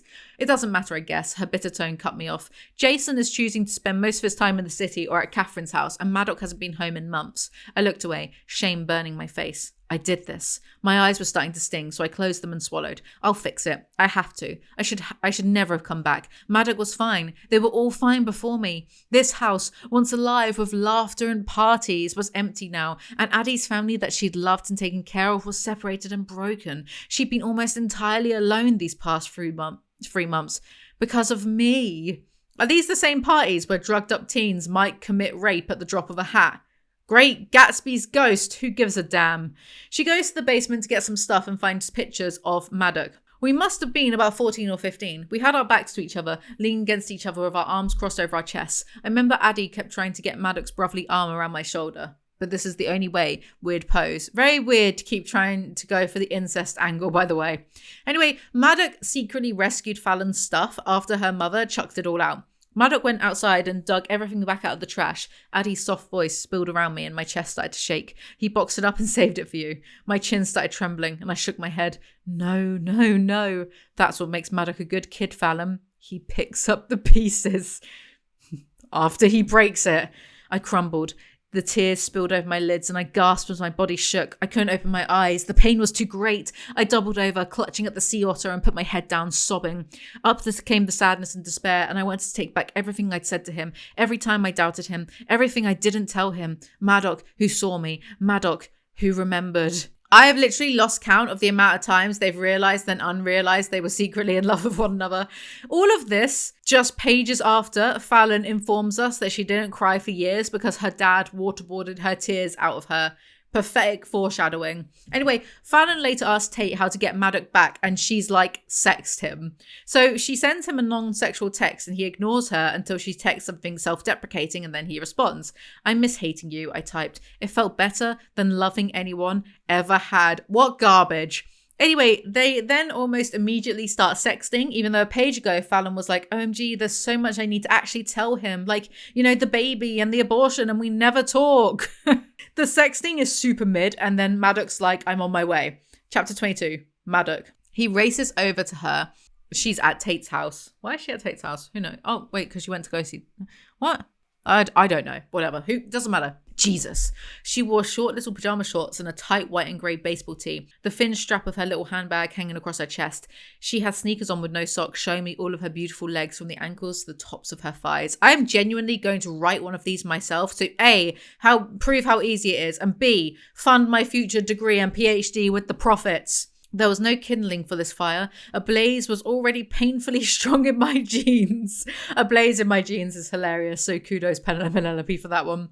But this is clothing description number 474. The previous one was 473. Fallon tells Madoc she's in love with him, probably from all that talking the pair of them do. I mean, Madoc is a good kid, really. Like when he yells in her face that her mother is a gold-digging whore. I bet she treasures moments like those. I heard her laugh. As much as I'd like to watch you two have sex and all, I really don't want to have to clean up another round of teens gone wild on the internet. Jax. Back in the freezer, boy. Take me home, to your bed. Lock me up in your room and feed me until the only thing I know how to do is moan your name. Same girl, by the way, who was struggling with sexting 2 paragraphs ago. If anyone cares... We don't. Madoc says he loves her too, and they drive back to his. The entire drive to the house was torture. Fallon wouldn't stop touching me, nibbling on my ear, running her hands up and down my thighs. I was harder than a steel pipe and ready to pull over and screw her on the side of the road. Yeah, distract him whilst driving. What could possibly go wrong? This is the plot of Thinner, written by Stephen King as Richard Bachman, FYI. Look how it turned out for that man. One of them turned into like a lizard person. He says if she leaves his bed in the next 12 hours without his permission, then she must get his name tattooed on her ass. Okay, Anision. She whimpered as I dragged my teeth over her lip, but I let go and slipped my hand inside her panties, pulling them down her legs. I felt like a kid on the 4th of July.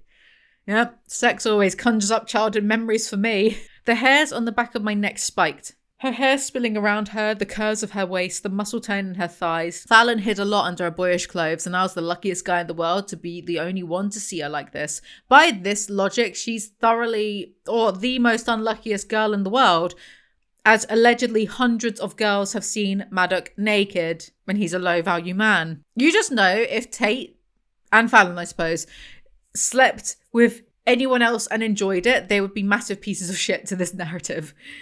I charged ahead. I didn't sleep with as many girls as I bragged about, even though the opportunity was there. I mean, we know you're like Jay from In-Betweeners, but please don't backtrack now. They talk instead of doing sex stuff for once. Chapter 23, Fallon. So Madoc wanted to talk. This was new. I couldn't get off the bed without his permission, and I was totally naked and vulnerable whilst he conducted his Q&A. Do you know what? If this gets them actually talking, fine. She tells him about returning home only to find a girl blowing him. Then she starts posing naked to all but beg for sex, but Madoc asks other questions whilst fondling her and oh my god, put me out of my misery. His questions or the sensation of his prodding fingers. Prodding fingers is a hella unsexy term. His finger, or fingers, I thought it was one, but I felt so full. His had to be buried.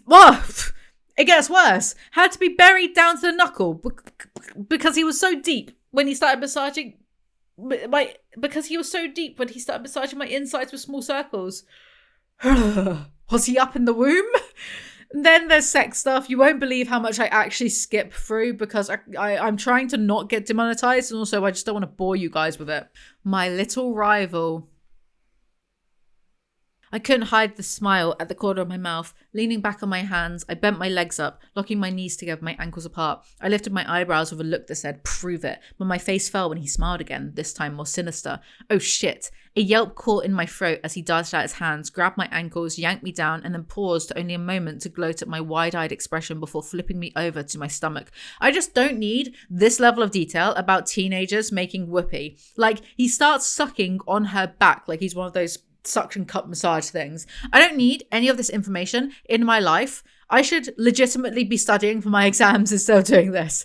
Madoc, damn it. I tried to sound angry, but it came out as a whimper cry beg instead. I'm about to hump the damn bed, please. Then she starts begging. But I lost him when he arched one of my legs up, my inner thigh lying flat on the bed, and nestled himself between my legs. As someone who reads a lot of erotica for research purposes primarily, this book is just erotica. It's not dark romance at all. I completely reject that. You don't go into this much detail unless it's erotica. Anyway, they have sex and do it doggy style. My God. I know they have sordid sex lives that know no bounds, but to do it from behind? Chapter 24, Fallon. Anyway, the sex is great, so everything is solved. The end. They sleep, wake up, have sex again. The housekeeper bought donuts. She gets our regular assortment. Lemon filled for you, chocolate glaze for me, and just plain glaze for my dad. And nothing for my mum. I remembered she would never eat donuts. Wow, mum is evil, confirmed. He picked up his favourite and took a bite. The flaky icing on his lips moved as he chewed, and for some reason, my heart nearly exploded. That'll be all the American E-numbers and additives. Nothing else could cause such a reaction to such a mundane event. I hovered over his mouth. I like you. He inched back, peering at me with suspicion. I thought you loved me. Oh, I do. But we can love people we don't like, you know? I dug in the box my lemon filled. Like our parents, our siblings. You don't need to love anyone, actually, if you don't want to. Just turn it off like a tap. I bet she loves her dad, yet hates her mum. Maybe these two live each other. They shower and have more sex, but luckily the narrative is now skipping over that stuff too. I think Penelope is getting bored as well of the barely legal erotic scenes. I thought going down to the in-house theatre would be a good opportunity to talk. Again, you have an in-house theatre. I don't care about your problems. Madoc wants Jax to dig up dirt on Fallon's mum to stop her stealing the house with the in-house theatre. They then overheard Jared and Tate arriving and arguing about Tate wants to do ballroom dancing lessons. I think this is meant to be comic relief. I'm not sure though. I don't really recognise any of it as humour. Fallon intuits that Tate wants this so Jared won't be a klutz at their future wedding. Yeah, they've been dating a year. Yeah, future wedding. Jared at his own wedding would probably beat up his own cake if the groom cake topper looked at him funny or stared at Tate's ass. Fallon suggests that they race each other instead. All right, dickhead. She spun around and addressed her boyfriend. You win and I'll do that thing you've been wanting me to do. His eyes perked up, flashing with mischief, and I'd imagine that's what Jared Trent looked like on Christmas morning. It's probably something completely mundane, but, you know, love having to force myself to do things with my body just to get my boyfriend to do a hobby with me. I wonder what it is, though. Could it be the golden goose? Sex? From behind? Chapter 25, Madoc. After another hilarious argument, is the hilarity in the room with us? Penelope sure was smart when she skipped showing us how funny the characters are and simply told us. They go to pick up Jax. Hey man, I gave him a slap fist bump combo. Put on a shirt, would you? It was kind of a joke. Kind of. I was hotter than him, no doubt. Oh? What's this? They are going to be stepbrothers soon. Maybe Fallon should be busy keeping Madoc away from Jax. He took care of himself the way other kids his age didn't. He had a thing about being healthy, and whilst he dabbled in alcohol here and there, he never touched drugs or cigarettes. In fact, he had a huge problem with drugs. A guy offered him weed once and he flipped out. What a healthy reaction that doesn't require therapy. We know why he has a problem with drugs, but statistically, people are more likely to commit violence or abuse whilst drunk. So Jax is a hypocrite. Because after all, you know, all those violent predators were hopped up on marijuana. He turned and we followed him upstairs to his lair. Well, that's what I joked it was. Jared's mum, Catherine, and my soon-to-be stepmom had taken Jax out of foster care and brought him home with her so that her son could have his brother with him. Unfortunately, Jax was the sun, moon, and stars to her, and she spoiled him rotten. Jared got the mum that put herself first and neglected him, and Jax got the mature mum who'd grown up and behaved responsibly. Jared got left alone, and Jax got home-cooked meals and a #1 fan at his lacrosse games. Jax, the precious little angel, is going to be horrifically emotionally abusive to women too, isn't he? Jax had been allowed to take Jared's bedroom when he moved to college and used the spare room as his office. You walked in and felt like you were an FBI surveillance van. It was dark and a little intimidating with switches, screens and wires snaking up and down the walls. 6 huge touchscreen monitors lined the wall, 3 in each row, and then there was a 7th propped up on a tripod that Jax used to control all of them. There were 3 long tables lined with electronics that I wouldn't have the first clue about, as well as a PC and a laptop. I cannot be asked with how daft this teenage super hacker trope is. Also, where did he get all the money for all of these? I don't care. Now I'm just imagining that he's Roddy from Slow Horses, Apple TV. Not sponsored, should be. Jax wishes he was as much of a pussy slayer as Roddy. They ask him to find dirt on Fallon's mum, so then they go pick up Lucas, remember him, to hang out. So Lucas is in the car listening to his iPod, and I bit back my smile and wiggled my hand loose, sticking it in between her legs and cupping her to distract her. What are you thinking about? She grabbed my hand with both of hers. Stop it, she whisper yelled, making swift, nervous glances over her shoulders to Lucas. He still bobbed his head and stared out the window. I started massaging her and rubbing circles. At least she wasn't thinking about possibly being mad at me about the state park right now. Keeping my eyes on the road, I slid my hand out and down her thigh, increasing the pressure. Looking over at her, I mouthed, I'm going to take you so hard tonight. Just watch. So now Penelope is writing intimate scenes with children around. I think someone needs to call... They go to the skate park. Fallon, I called. Quit jerking off and get out here. The door swung open. Madoc, she screeched. He's a kid. Mind your language. I arched a sarcastic eyebrow at Lucas. He shook his head, mumbling, chicks. Gotta start him early with that misogyny, I see. Again, why is it okay for Madoc to be anywhere near a child? Chapter 26, Fallon. Madoc saved Fallon's skateboards for her so she can whimper and be all, oh, I'm going, OMG, I love you. Which, who the hell cares? Just go to the money pit Jax went to for all his touchscreen monitors and buy 50 skateboards. Madoc had gone back over to his car and left the doors open so we could hear music. Method Man's All I Need vibrated out. Look, she incorporated Method Man. It wasn't worth it. Fallon teaches Lucas to skate, though keeps fantasizing about rubbing oil on Madoc instead. Then Fallon skates for the first time in years and blah blah blah. I showed him how to use his body and how to fall with a smile because falling happens a lot. I can't wait for this to turn into a shitty metaphor. After Lucas goes home, Fallon asks if Madoc had any girlfriends, which he did, but he never told any of them he loved them, and this is the bloke's version of being pure and waiting. Fallon also keeps failing to tell Madoc about the forced abortion, and I'm sure he won't at all get furious with her when he finds out. I bet her mum tells him to make him hate Fallon. Very predictable.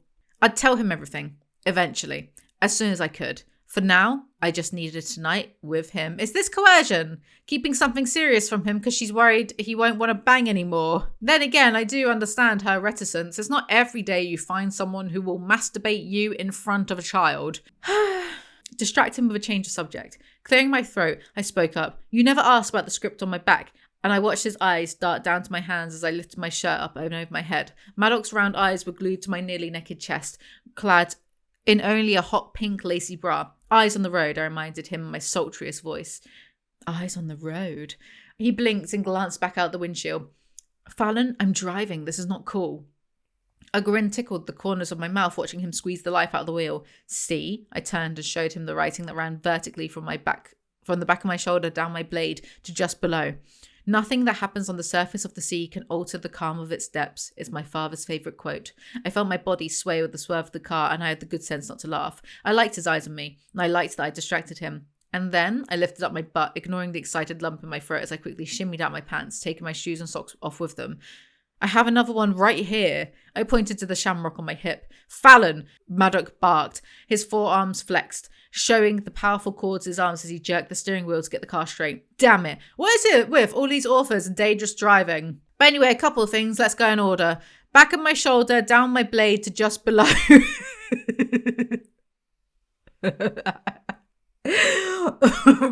What kind of sentence is that? 2. It's my dad's favourite quote. The dad who tried to drown her to teach her a lesson about suicide. Not a single therapist lives within 100 miles of this hellmouth of a town.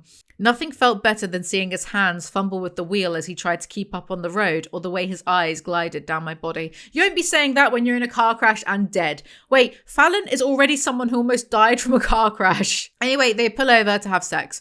Chapter 27, Madoc. Madoc thinks about how his father is rich but has nothing because he was scared of marrying Jared's mum. Yeah, okay, bro, how about you repeat all of that, but whilst you're not benefiting from your dad's wealth? Then Jax needs to see Madoc Fallon's mum, but alone.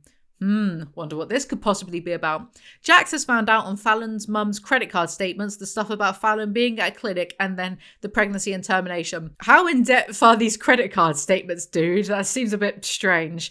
Madoc, Fallon's a friend, I spoke up, but I just thought you might need to know about this. Was it your kid? Right, but if Fallon was your friend, you'd speak to her first before relaying half the story to Madoc, who is a threat to Fallon as he gets so mad so easily all of the time. Predictably, Madoc goes home in a rage to confront Fallon.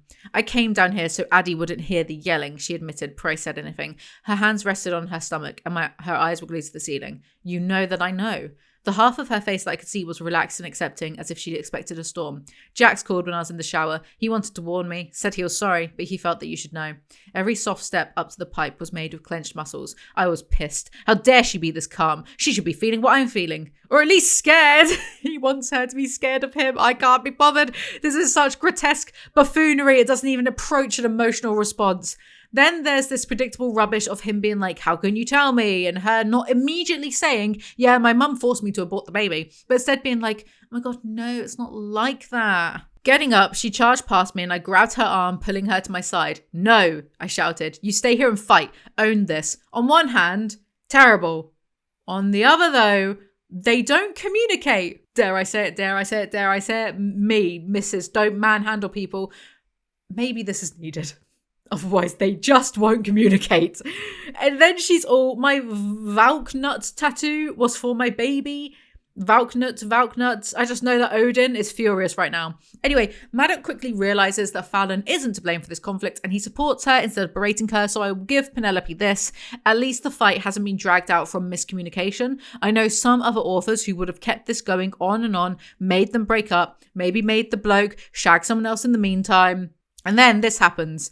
I didn't know what else to think right now. Should I have been a 16-year-old father? Absolutely not. But I wasn't happy about the abortion either. Putting Fallon through that, I wanted to kill people. Taking me out of the equation completely and leaving me ignorant, someone was going to pay. I was done following. Time to lead. I put Fallon to bed and headed for my father's safe. He kept 3 things in there. Jewellery, cash, and a gun. I thought now, finally things are getting interesting. Nothing happens with the gun. Nothing happens. Chapter 28, Fallon. I'm foregoing the pizza blanket. We just need to get this shit done. Right, so where were we? At this point, at, the mention of a gun, I got so excited I couldn't stop speaking in capitals. I thought, finally, we're going to see some action. Something interesting is going to happen. I don't think anyone's ever gotten this excited over, the possible threat of violence before. Fallon awakens to find her mum in Madoc's room. In Madoc's room.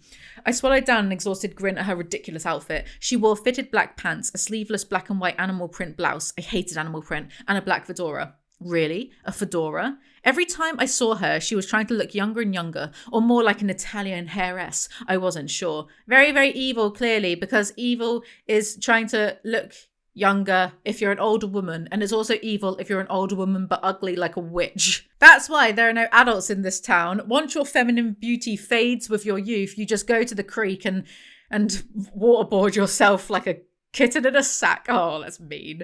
She grabbed Madoc's t-shirt and started folding it. Sleeping your way to the top, I see. I'm not surprised to find you back in his bed. Again. She says this to her own daughter, behave. Madoc appears to say Fallon, and then Fallon's mum says that she's taking her away back to Chicago so she can't see Madoc again. At this point, Madoc, just shoot her. The mum, not Fallon. Because, like, if you shoot her, it'll turn Fallon on, and then they can have sex in the brains like Sky and Holder did in that, what was it, Hopeless? Remember that? And you won't suffer any consequences because your dad is a corrupt official. Madoc charged my mother, taking long, deep steps in her space until she was forced back into the hallway. I followed them, and he came to a slow stop, glowering down at her. Make that threat again, he challenged. I will put you through a wall to get to her. My eyes burned, and I smiled to myself. He was at least 6 inches taller than my mother. I didn't know if he'd really do it, but my blood rushed hot seeing him like this. See, we were joking about the above before, but no, she is actually nearly slipping off the bed from her excitement over seeing her mother physically threatened. Anyway, she leaves. We've got problems, said matter-of-factly. Who said that? Who said that? Madoc then shows her a beautiful ring, gets down on one knee and says, I have an idea. See, he took the jewellery instead of the gun. What a good bait and switch. Then in the next scene, they sign papers for their marriage license. It'd taken me all of 2 seconds to find my voice and whisper yes when Madoc asked me to marry him. Say psych right now. They actually get married. You know, from the moment I saw him threaten to put my mother through a wall, I knew he was the one for me. He loved me. He was faithful. How do you know that? You've never had an official relationship with him. Madoc? My voice sounded as timid as I could make it. I think, maybe, we should find a priest. I scrunched my face in an apology. A priest? He asked, his expression confused. Madoc and I were both raised Catholic and attended parochial elementary schools. However, we both stopped practicing, so I could see how he was blindsided by my request. Bit late for that, innit? They find the priest. He had a strong Irish accent, even though he'd lived in this country for more than 20 years. I think he worked hard to maintain the accent. Not only did his parishioners love it, but I knew he helped my father with business, and having the accent helped when dealing with Irish clients. What does her father actually do? Because it's getting really annoying now. Children will wait until after college, I stated low enough for only us to hear. Agreed? He nodded, his forehead rubbing against mine. Definitely. As long as we can have 5 later. 5? I've had enough. They aren't even in a church. They're in an Irish pub getting married by the priest. They actually do get married and then they dance to U2. Chapter 29, Madoc. Eventually it occurred to me that the ring also meant I couldn't come and go as I like. I couldn't look at other women. Wow, no way. They go off to a hotel for a honeymoon and are all over each other, but what else is new? I'm not changing... Oh my god, no, this annoyed me. I'm not changing my name, she said between kisses. I felt the laugh in my throat that I thought would be a really bad idea to let loose right now. It was my wedding night. I wanted to get laid, after all. Yes, you will, I stated matter-of-factly as I put my hand between her legs and rubbed. I'll hyphenate it then, Fallon mumbled behind me. And I only took a second to remember she was talking about our last names. No, you won't. I slipped the key in, opened the door and pulled her in. Hyphenating your last name is like saying, I just don't want to admit defeat, when the truth is women who hyphenate their names have already lost. Men don't hyphenate their names, I pointed out, slamming the door behind me as I dug my slow heels into the plush carpet, stalking her. Now, you are going to be Fallon Carruthers because you love me, you want to make me happy, and you want everyone to know that you're mine. Truth was, I was an easygoing guy, for the most part, but my wife would have my name, or else. It wasn't about controlling her, and it wasn't about stealing her identity or whatever women like to claim these days. It was about unity. We and our kids someday would have the same goddamn name, and that was it. Hopefully she knew when some battles weren't worth fighting. I actually got genuinely so angry reading this. Firstly, plenty of men hyphenate their names. I live in England. There's all sorts of Lord Humpty Bumpety. That's their names. Secondly, if it's about unity and not controlling her or owning her, then take her last name. Thirdly, whatever women like to claim these days are not words that would naturally come from a 19-year-old's mouth. So I know that this is Penelope's genuine opinion and she can go away. What a PG. That's not what I wrote down. Also, but my wife would have my name or else part.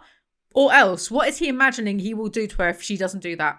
Then he starts thinking about Fallon's abortion, of course. Final verdict. I'll be a good father. Oh, to have the confidence of a mediocre white man. Are you going to have sex in front of your own kids like you tried to do with Lucas in the car, or do you reserve that for other people's children? Everywhere my finger touched was like a shot to my groin. I wish there literally was a shot to your groin. That'll stop you having 5 kids. They have sex and it's magical and in painful detail, and I'm bored, and Fallon agrees to take his last name like the gender traitor she is. After having a 24-hour shagathon, they talk logistics, and Madoc is filthy rich and has his inheritance from his mum's side already, so they will be fine financially if they get cut off from his dad. Would be a shame if actions had consequences in this story. Just don't try and divorce me and take half, I threatened. I hope she does. Then the cops turn up. Fallon's mum called the police and reported Fallon as missing and kidnapped. And then the press shows up. Madoc Carruthers, the woman shouted, stumbling into the cops. Son of Jason Carruthers, are you having an affair with your stepsister? Her mother claims you kidnapped her. Then Fallon yells, he's my husband, and they slam the door on everyone. He talks to the cops later on. Yes, I threatened my stepmom, and I'm using the daddy card on this one. You can't touch me because I'm Madoc Carruthers. This is peak rich guy privilege. They then go home and face the music.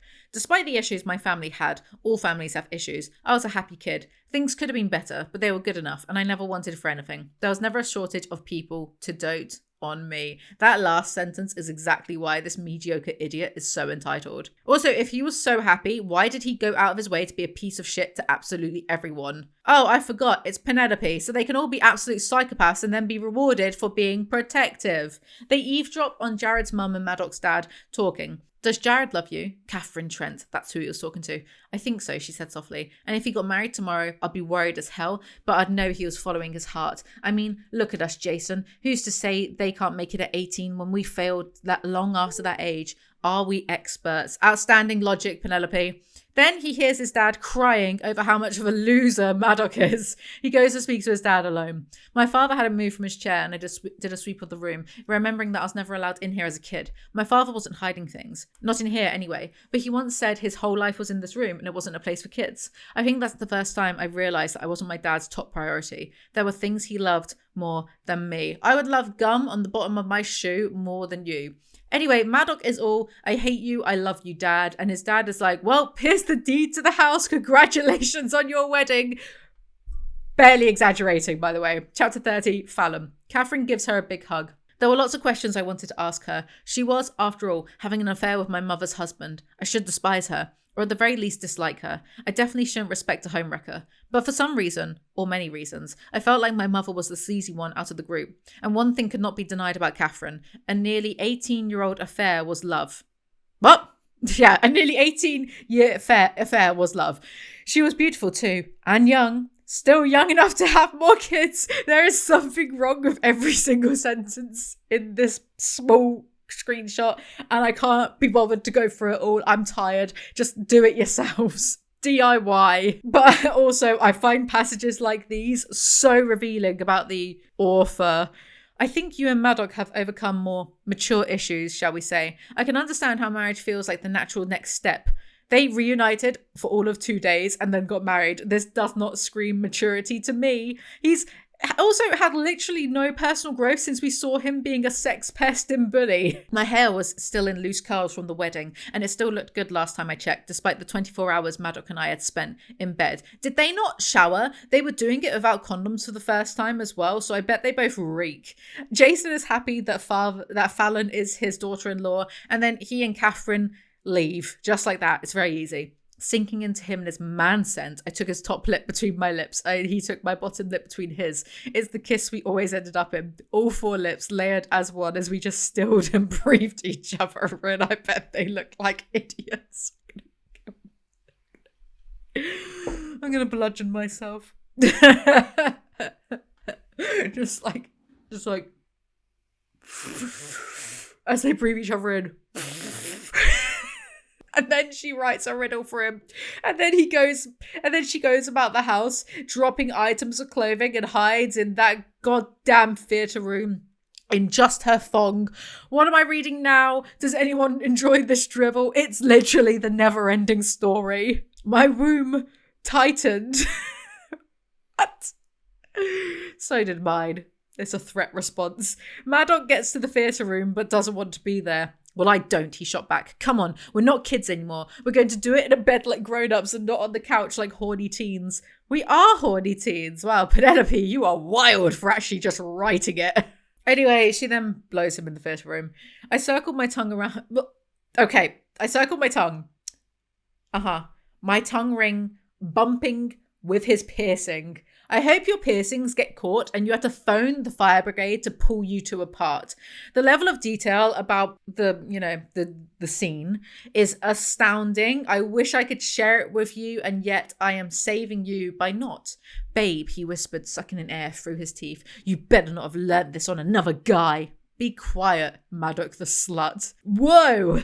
This is in a serious sex scene, FYI. They then do it to Lord's song, Team, Poor Lord. Chapter 31, Madoc. Madoc has a flashback to Patricia, Fallon's mum, chatting to him. I walk around the island, heading out when she steps in front of me. Madoc, she puts her hand on my chest and I inch back. You've gotten big with the working out. You look good. She nods her approval and gives me innocent eyes. Did you know your dad's having an affair? Jesus, what the hell? She definitely isn't hiding much in that nightie either. I can see inches of her cleavage and the tan, smooth-looking skin of her arms. A 10-ton brick crashes into my stomach when her lips inch in from my neck. What the hell? Push her hand away. Are you for real? I'm almost breathless with shock. We are 2 chapters away from the end. You cannot hit us with this randomly. He runs off and she follows him.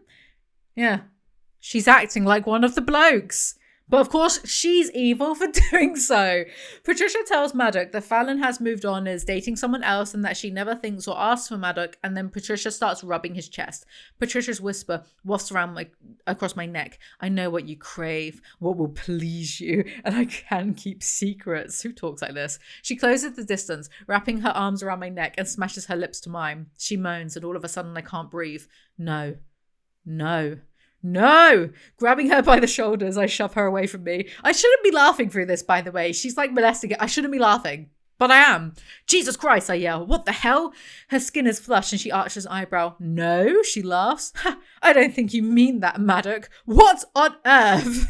He storms off, even though he obviously wants it. She should have pressed him and refused to take no for an answer.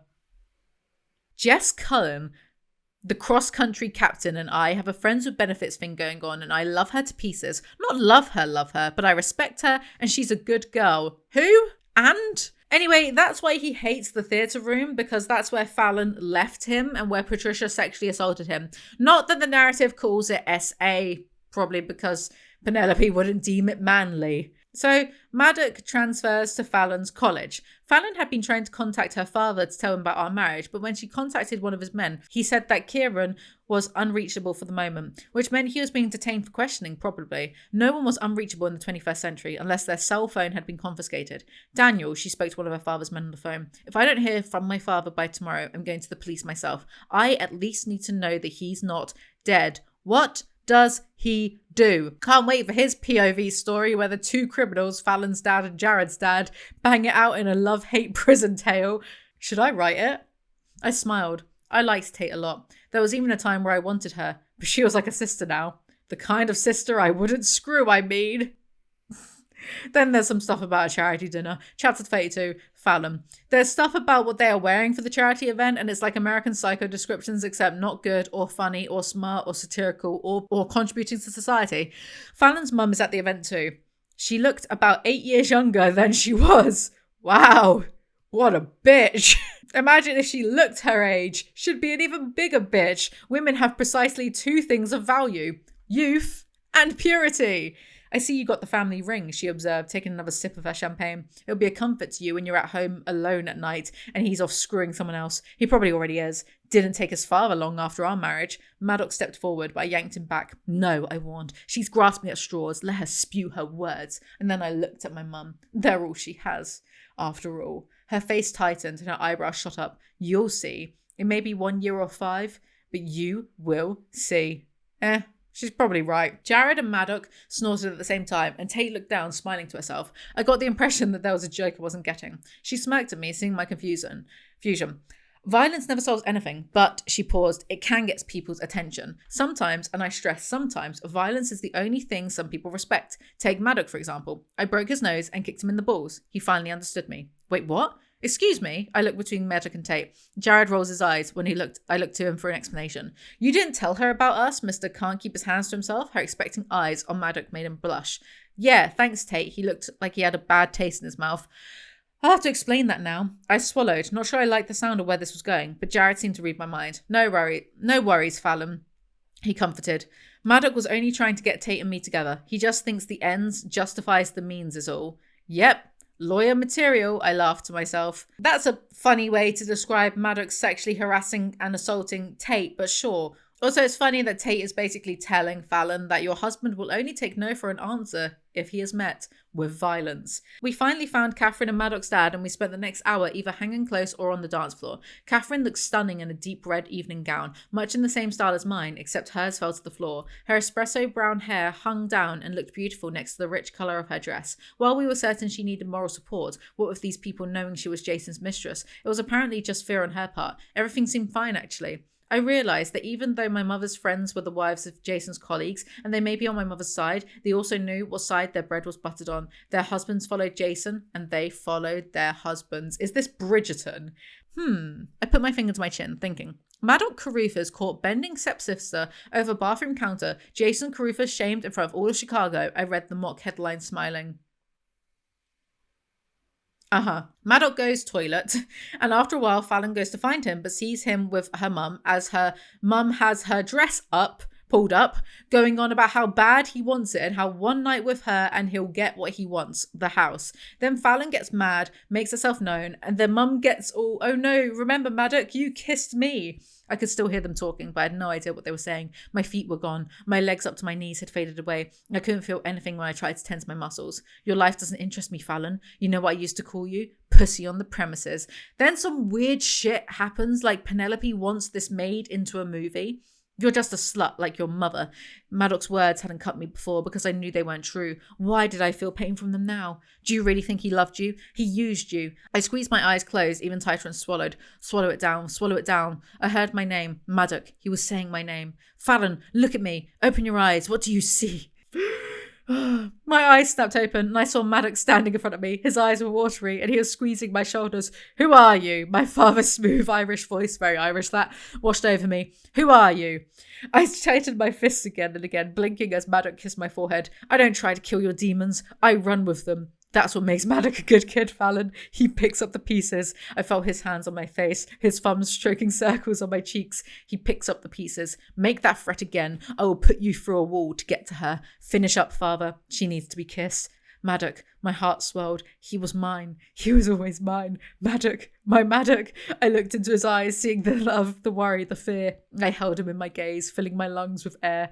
Nothing that happens on the surface of the sea can alter the calm of its depths. This legitimately, to me, sounds like a dramatic scene in a movie and not a book climax. It sounds like, you know, in the 5th Harry Potter, when Voldemort, possesses Harry and he's like to Dumbledore, if you want to kill me, kill the boy. And then Harry's getting all of that little montage flashback of love and his friends or whatever, and then Voldemort runs flies away.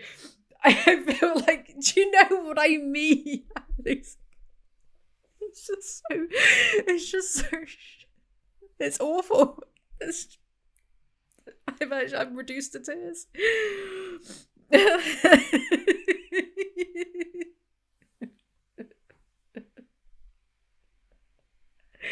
I'm tired. It's been a long day. It's not been that long. It's been a perfectly average day. Actually, that's a lie. It's 12 o'clock. It's 12 o'clock and I was up at a normal hour today, so it's been a long day. I'm tired. I'm fed up. I'm so fed up. Look what you're making me do, people. Are you not entertained? Is this not enough for you? If there is a millionaire out there, are my tears not worth a quick PayPal transfer so I can invest in doing documentaries instead of this? Anyway, I doubt that passage would have been emotional even with real characters that I actually liked. All of this just for Fallon to tell her mum to get lost, and she storms off. Then her MIA dad shows up just to say congratulations and to tell Madoc not to piss him off. Jax is also missing, who cares? Then they have the dinner and Patricia comes over to cause drama. Kind of love her. Not for what's about to happen, but just the causing drama part. And calls Catherine a whore and a slut. I actually burst out laughing at this next bit. Everyone gets sent a video from Jax of him banging Fallon's mum, Patricia, and then saying afterwards, "Hi, I'm Jackson. I'm 17. Then Jackson shows up and threatens to send the video to everyone else at the event unless she signs a new divorce agreement in which she doesn't get the house. Sorry, who is Jackson? As if. Patricia signs, of course, and then runs away. Tail between her legs. Jackson then punches Madoc's dad for not marrying Catherine sooner. This is just sheer grotesque buffoonery levels of cartoonish nonsense. Also, Fallon's drug lord / mafia man father is impressed with Jackson, so I guess we're going to get that mafia man POV book pretty soon. Chapter 33. Maddox. Even though we liked Chicago, we loved it here more. This is where we'd raise our kids. Not that I talked to her about that yet, but she was getting knocked up as soon as... That is chilling, isn't it? That's fucking haunting. She was getting knocked up as soon as college was over. She'd agree, of course. No one could say no to me. I can. No, you freak. What is the point in her going to college if as soon as she's done with her degree, he's going to knock her up and make her have 5 kids? So that'll be like, what, 5, maybe 7 years of just being pregnant? Is she going to have a job in that time? Probably not. He's probably going to convince her to like not work and not have a job and just stay at home because he's rich anyway. Like, what is the point of her going to college? Sorry, don't get it. They go to the loop to watch Tate race Jared, and Madoc says he will help Tate win, so Jared has to ballroom dance, and Jared takes Fallon hostage. No worries. I looked down at Tate and took out my iPod from my coat pocket. We've got MC Hammer. I bragged to Jared and Fallon, motioning between Tate and me. You can't touch this. Tate immediately lost it. She doubled over, holding her stomach and laughing her ass off at my play on MC Hammer's song. What is this attempt at humour now? You can't try to make these characters funny in the last 2 pages. We all know they're insufferable assholes. The race ends, Fallon sleeps, Madoc feels horny so he goes off to play his piano. Jared lost the race, Madoc insists that he threw it because girls suck or something, whatever. They then start doing sex things yet again. Madoc, she whispered, tilting her face to the side. What does Fallen mean? The tattoo on your back? Questions. It doesn't say Fallen. I kissed a trail up her back, but she pushed herself up and turned her face to look at me, tears in her eyes. Fallon? She pinched her eyebrows together in understanding. I took her face in my hand, kissing the corner of her mouth. I got it a couple years ago, I told her. I never forgot you. I never stopped loving you. I'm going to scream. His tattoo is so shit, it can't even be read right. Like, imagine if he'd shown her his tattoo on page 1 and spent another page trying to apologize. Instead, we have God knows how many pages of them hating and loving and misunderstanding one another over absolutely nothing. I hate it so much. Everything about it sucks in the hardest possible way. The end, finally. Fun fact, by the way. Eyebrows pinched together is used 14 times in this book. And another fun fact, just to reiterate, Penelope Douglas was a teacher, don't know if they still are, but was a teacher, and writes all of this frantic, tepid lovemaking between teenagers. The next book is called Falling Away, and it's about Casey and Jackson. Goodbye, cruel world. That's it. I've done it. I've finished. Thank you guys so much for watching. Thank you if you're here all the way with me at the end, then thank you so much. Really appreciate it. Remember to like, comment, subscribe, please. I make new videos. I'm going to aim for weekly. We'll see. And follow my second channel where I do daily slop, well, almost daily slop. And check out my own book, The Prime Minister's Porky Mistress, because I'm now working on more books I want to release as soon as possible. I'm working on should we just for now call it A Long Arduous Journey? Guess what that's about. Thank you guys so much for watching and listening. Is there anything else? Check out this window, Lily Blakely, the artist I met at the Comic Art Convention. And I'll see you guys next time. Goodbye.